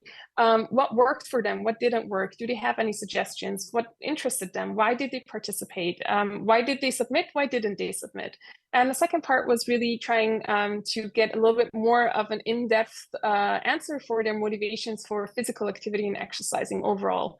So we asked them, like, why do you like to exercise? Do you like to exercise at all? With whom? What kind of sports do you like to play? And do you like, are there any hobbies that will fall into the category of physical activity and so on? What are the barriers? Why aren't you exercising as much as you would like, and so on? So we kept these interviews very open. So it was an explorative design. And we analyzed the data using Meiring, conducted these interviews over Zoom.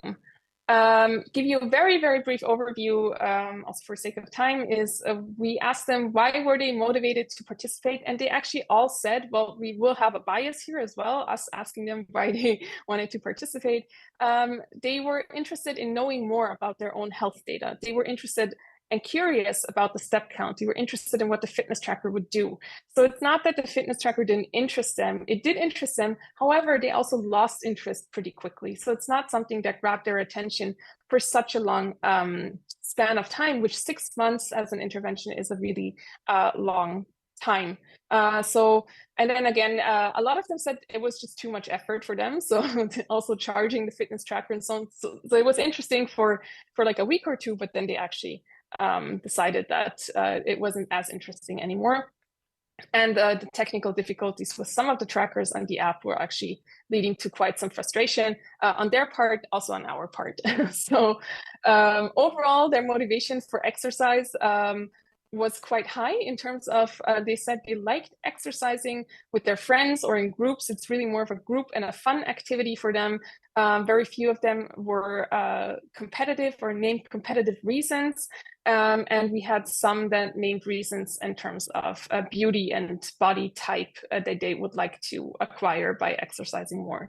And the biggest barrier for exercising reported was high workload and stress in school. So they blamed, they blamed a lot on schoolwork and being tired and not wanting to exercise because they had a lot of homework and a lot of studying to do. So our main takeaways from the study is really, we wanted to also, we tried an intervention, we targeted it, we see some results that go into a promising direction. At the same time, we should also try to review what went wrong. We should try to see how can we design these sorts of interventions differently, taking our learnings into account, and actually received quite some interesting results also with our qualitative interviews in the end. Yeah, so thank you very much, and look forward to any questions.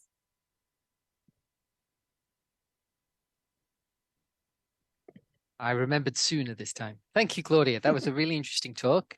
Again, I really like the breadth of the research being done by you postdoctoral fellows, because it's not just important to understand the molecular mechanisms of aging or stem cells or regenerative medicine or how muscle function changes, but your project actually raises a very important point, which is it actually economically good to implement these activities?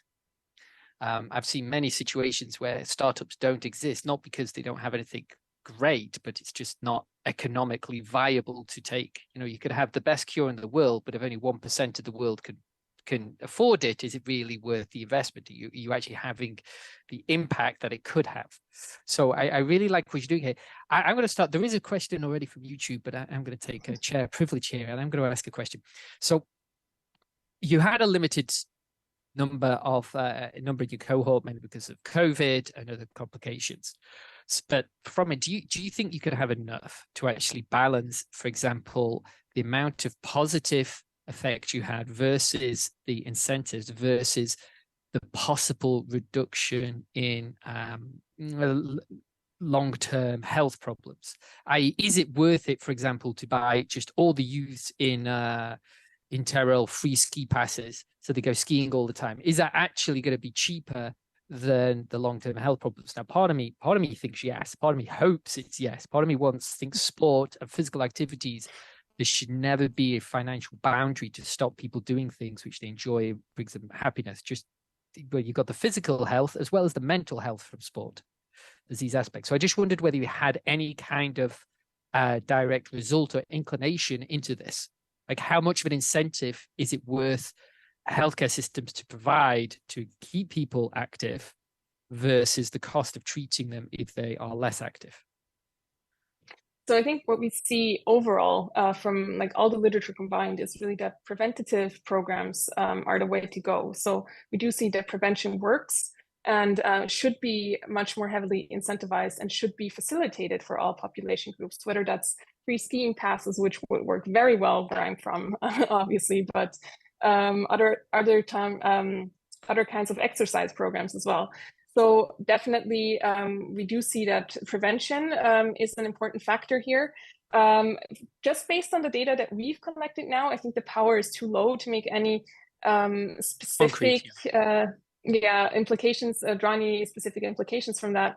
However, I think given what we learned, actually, we would have a lot of ideas of how to change it, to make it better, which I would say is really also focusing on groups and focusing on classrooms. So we had to work on the individual level here based on what the medical ethics committee also dictates, because there were medical tests being done that has to be an individual opt-in. What we ideally would want to do for such an intervention is really to get the full kind of grade level to work together, to have like competitions on group levels between schools and so on. And I think that would actually work much, much better in terms of also keeping the motivation high. Okay, well, that's great. I'm going to go on to one quick question from YouTube for all the viewers is, what about the parents of the teenagers? Instead of trying to change the behavior of teens, trying to target the parents or teachers' behavior, this will act like a role model effect. I fully agree. I think, I mean, there's multiple ways to target this. So we had the opportunity to target or to work with these adolescents on an individual level. However, there are great opportunities to also stage interventions with teachers or schools specifically, but you do need the whole school to collaborate, which is usually also difficult to set up, and parents as well. But I will say that the control that you'll have over parents will be very low. So we don't know what happens at home, and we don't know, like, we don't want to intervene too much into their private life. However, I do see that this is a way forward that would be super interesting to explore if we find a way where we can make sure that the data quality is also good and actual, not only self-reported so far. But I agree, bringing the parents in into this picture would be a very nice thing. Okay, well, thank you very much. Okay, so we will now go over to Julia, who is our postdoc who came all the way from the far and distant place of Genoa, just across the border from Nice. And take it away, Julia. So,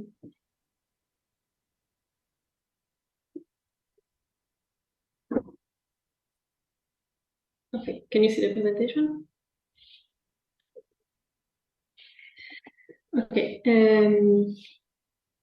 Hello, everybody. Today I'm going to talk about a project that is in collaboration between the University of Côte d'Azur and the University of Genova. In particular, the lab headed by Miguel Godinha Ferreira and the lab headed by Alessio in Genova.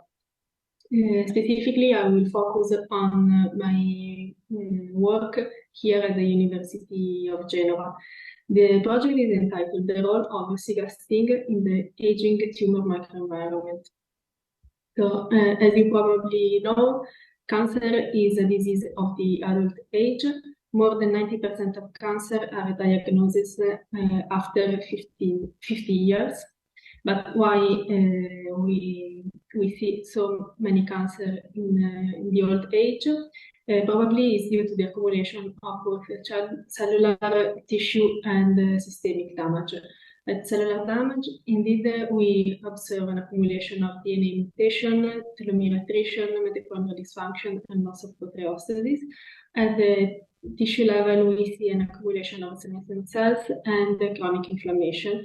And we also see a decrease in the immune surveillance as we age.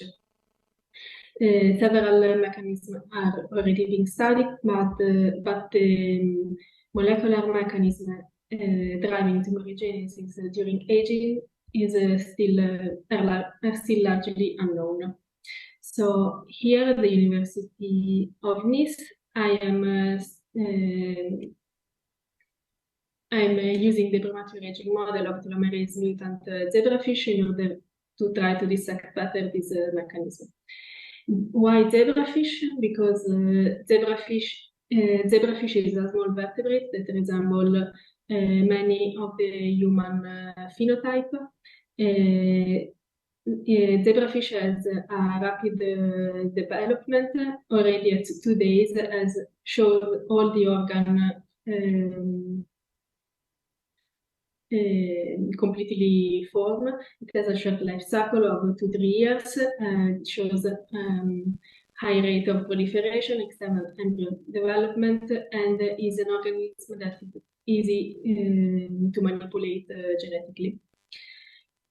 More importantly, the zebrafish show telomeres similar in length to the human telomere. This is not observed in mice. So telomere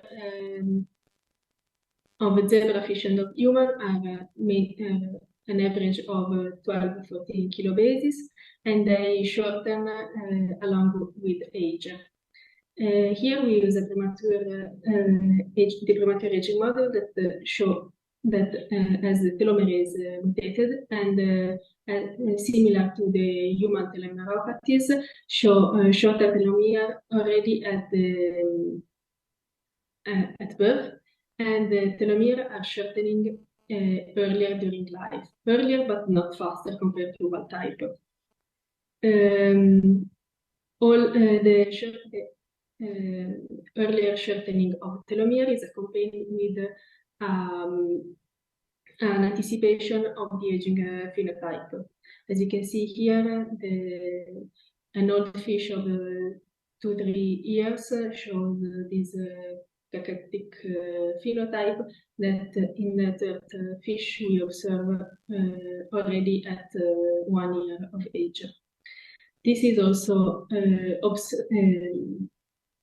observed in terms of survival of this fish. Indeed, at 30 months, we can see that wild-type fish are still 30-40% alive, while 30 mutant fish are all dead.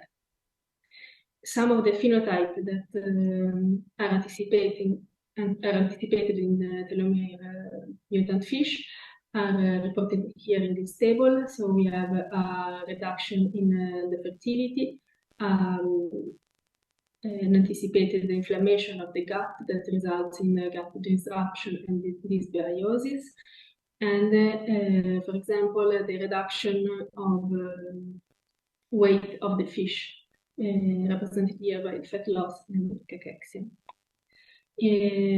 Another important phenotype that is visible in zebrafish and that is resembles the one in human is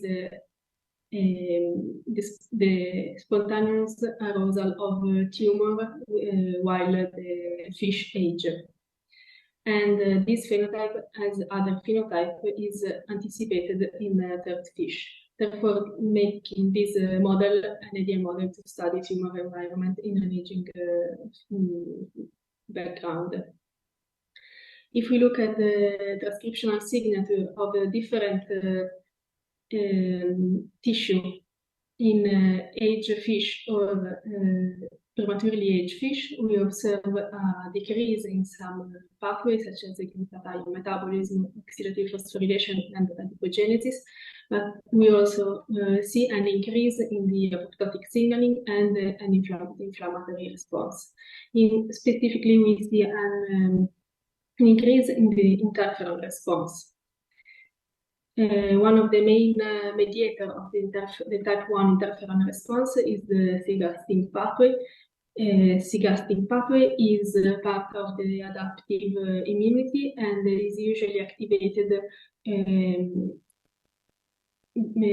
during viral infection.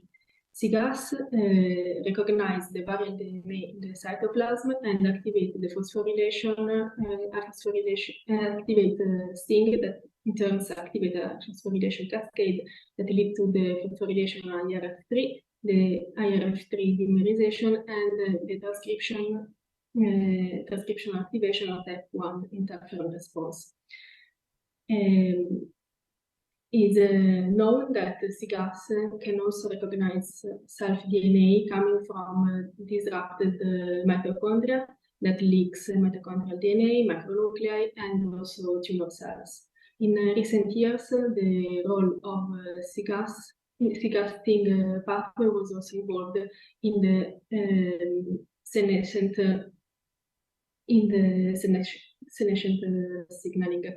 So upon telomere shortening, macronuclei formation, SIGA-STING is activated and lead the activation of the transcription of the senescent associated secretory phenotype.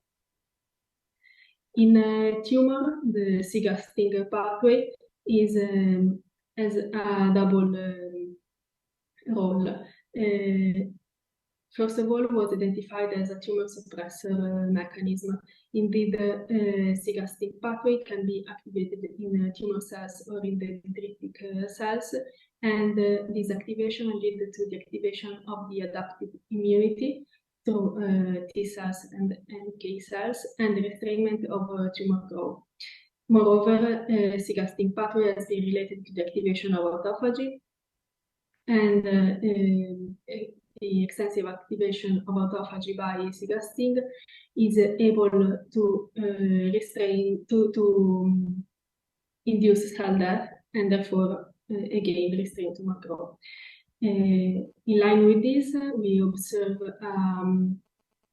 low expression of the SIGA-STING pathway that correlate with poor survival of lung adenocarcinoma patient, and we observe the loss of the signaling in advanced metastatic tumor and also in many tumor cell lines.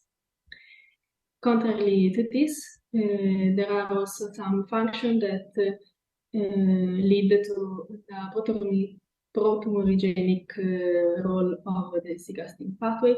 For example, it has been observed that an increased expression of the SIGAS protein is associated to a poor patient survival in breast cancer. Moreover, a chronic activation of the SIGA-STING pathway, a chronic activation of the inflammatory signaling might lead to the immune evasion and chemoresistance in brain metastases. In my lab, the PhD student Naz has already established a fish that more than the telomerase mutant background has also mutation in the STING pathway. She characterized this fish, and she saw that while only the mutation of STING did not affect the lifespan of zebrafish, the STING mutation associated with the third mutation was able to rescue the loss in viability observed in that fish. Together with this, she saw also a decreased amount of tumor burden in the double mutant compared to the single mutant of the third fish. So with this project, my aim is to study the role of SIGA-STING in the aging tumor microenvironment. The hypothesis is that upon telomere shortening, the SIGA-STING pathway is responsible for a sustained inflammatory response and tissue disruption. Therefore, by inhibiting the SIGA-STING pathway, I think I will see a reduction in tumor establishment and progression.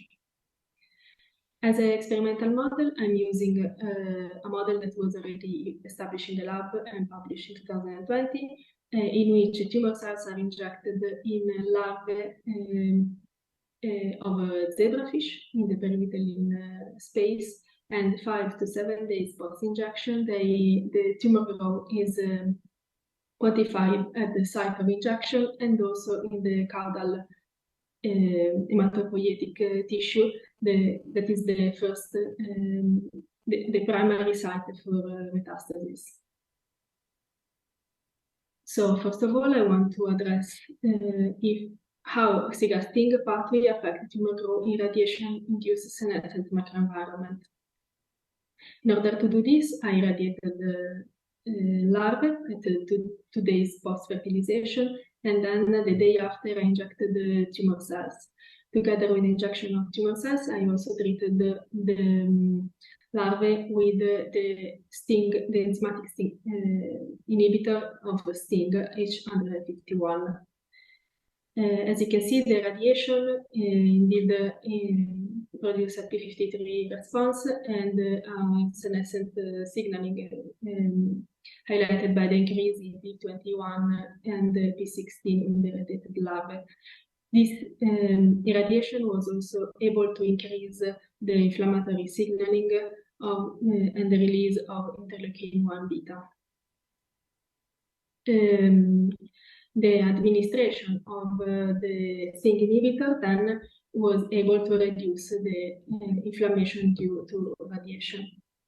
Looking at the tumor of these larvae, I observed that radiation could slightly increase the average size of the tumor, however, was not significantly different from the control injected larvae. However, I observed a huge decrease in tumor growth in larvae treated with the STING inhibitor H151. But this reduction, I couldn't see this reduction in the larvae treated both with radiation and with the inhibitor. So in conclusion, with this experiment, I saw that larvae radiation can induce a senescent environment, that the SIGA-STING pathway inhibitor is able to reduce inflammation due to radiation. However, SIGA-STING pathway inhibitor decreases tumor proliferation and dissemination in young but not in irradiated senescent animal. Second, I want to study how SIGA-STING pathway affects the extracellular matrix and tumor microenvironment. So the extracellular matrix is a network of protein that is usually renowned for its structural role in between tissue. However, it has also a role in communicating with the tissue.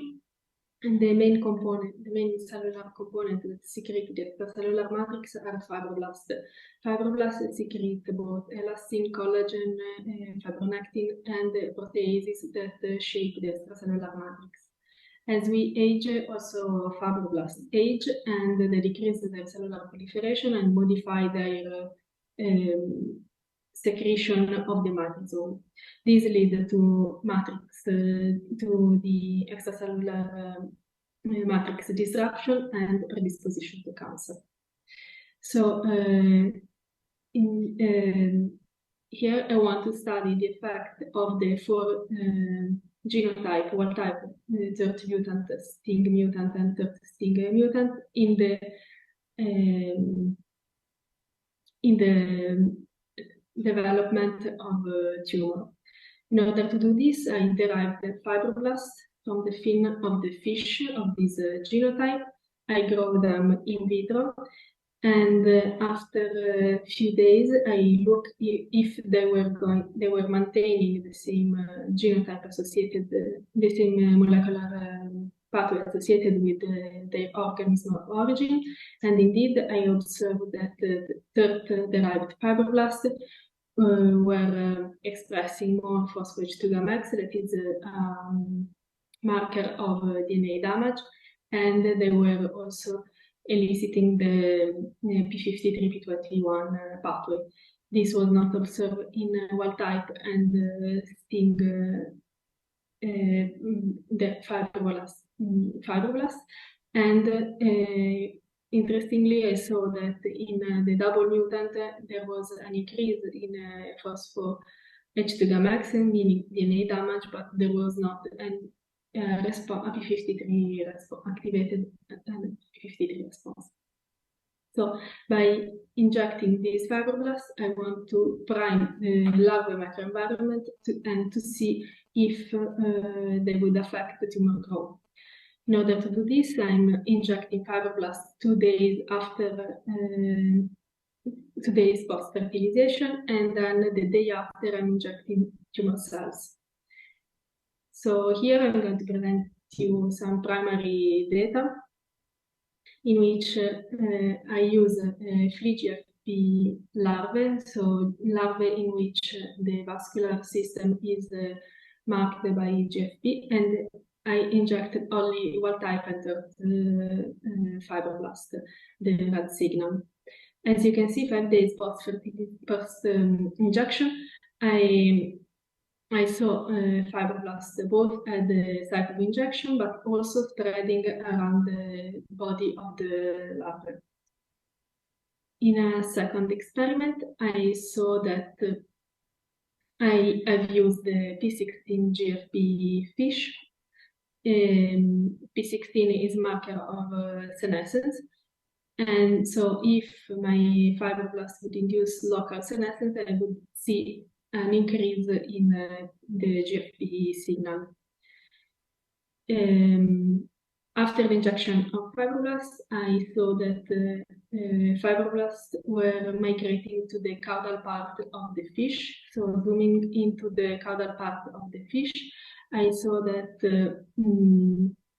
there were some P16 foci in this part, probably due to the local activation of the immune system. Indeed, macrophages, when they are activated, they overexpress the P16. These foci seem to be more present in fish injected with the third fibroblast rather than wild-type fibroblasts, meaning that probably third fibroblasts were eliciting a stronger immune response. This is a first preliminary experiment in which I injected the wild-type entered fibroblast in tumor cells, but the experiment is ongoing. So to conclude, we can say that STING is required for tumorigenesis in telomerase mutant fish. STING inhibition induced the reduction of tumor progression in young, not irradiated fish. Telomerase mutant fibroblasts might activate an immune response in injected larvae. As a future plan, I plan to inject the fourth genotype into other reporter animal as well, such as the macrophage reporter animal, the neutrophil MPX GFP, the neutrophil reporter, and other marked larvae. First, second, I want to inject all these fibroblasts together with the tumor cells to see if tumor growth is affected. And finally, I would like to inject them in larvae with the telomerase mutant and the STING mutant background to see if this affect the tumor growth. So with this, I finish, and would like to thank you, the Ulysseus program, to give me the opportunity to develop this project, and my lab here at the University of Nice and at the University of Genoa. Thank you, Julia. It just took me until the last talk to remember to unmute myself. So I'm learning slowly. Thank you very much for an interesting talk. It's very important, these kind of genetic studies, and I'm not saying that because I was originally a geneticist. These kind of studies where you're looking at what genes and the effect of gene deficient cells on the surrounding environment is key for a lot of diseases, and not just cancer, but cancer being the main one here. It's going to have a big impact. So the problem when you're looking at these model systems is, does it actually correlate with other systems? Because obviously between mice and humans and rats and fish, there are a lot of similarities, but there's also a lot of differences. So I'm just wondering, are you seeing in the literature similar kind of results in either human or different animal models? So with the human cell lines, there were some experiments in which they use the medium derived from the culture fibroblasts, and they saw that it was able to modulate the growth of tumor cells. But to my knowledge, there is only this. There's only this, and have you thought about what it could be in the microenvironment which is eliciting this change? Because you say in the human cell lines they did a media transfer and managed to get similar results.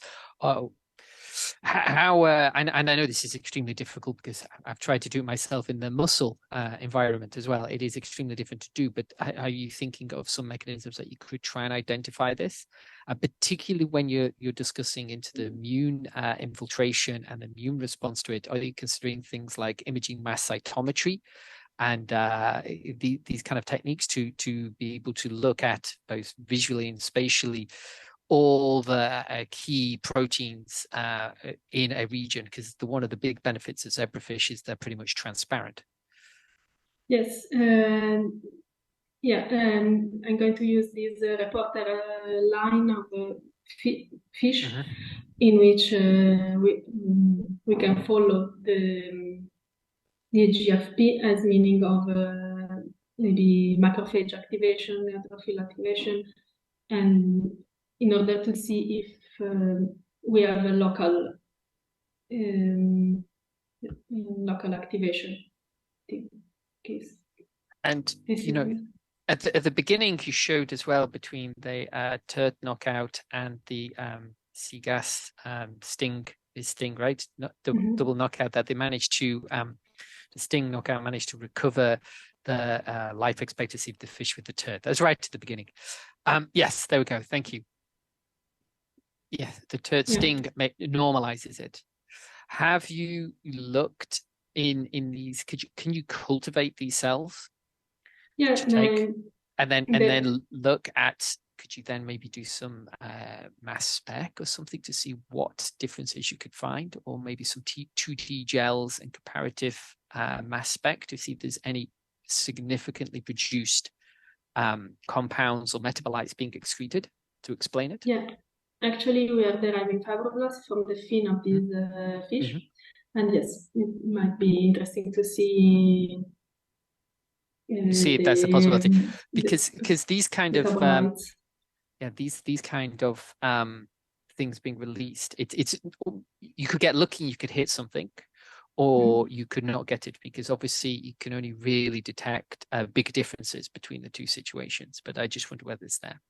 So I don't think we have any questions from YouTube, and I think that's because it was a very nicely summed up story that you told there, and it's very, very interesting. I'm always happy when I see genetic studies like this coming out, and also again this really highlights some of the innovations and research that we're actually doing in Ulysseus and within the areas of aging and well-being, because we need to understand, so altogether, we need to understand the molecular basis of aging, of disease, and how to age well. And then we need great projects like the Healthy Tyrol project by Claudia to actually to have the continuum. And I think this is one of the things we're trying to foster in the Innovation Hub. It is this: we need to get people working together to go all the way from basic research to economic impact. So it was a great pleasure to have you all here and to listen. And before we go, I would like to share my screen because I can never find out how to do this. We have coming up in October a conference on aging and well-being. And this conference will be completely free for people to come to. And I cannot for the life of me find where to share my screen, which is, there we go. It's on aging and well-being. Let me just pull it up. So if you go to the Ulysseus website, you go to events, and it's a research summit on aging and well-being. In this summit, we will have international speakers who are coming to present on this topic. I would like to make sure that everybody is aware of this. You can sign up. Registration to participate is free, and registration is open until the end of September. And if you would like to submit an abstract to be one of the lucky few selected to give a talk, please do so. This can be found on the Ulysseus website under What We Do and Events. On behalf of the Aging and Wellbeing Innovation Hub, I'd like to thank all our postdoctoral fellows for coming and presenting their work. And I would like to thank all of you for listening, and in particular, Compass for helping support this webinar series. Thank you very much, everybody.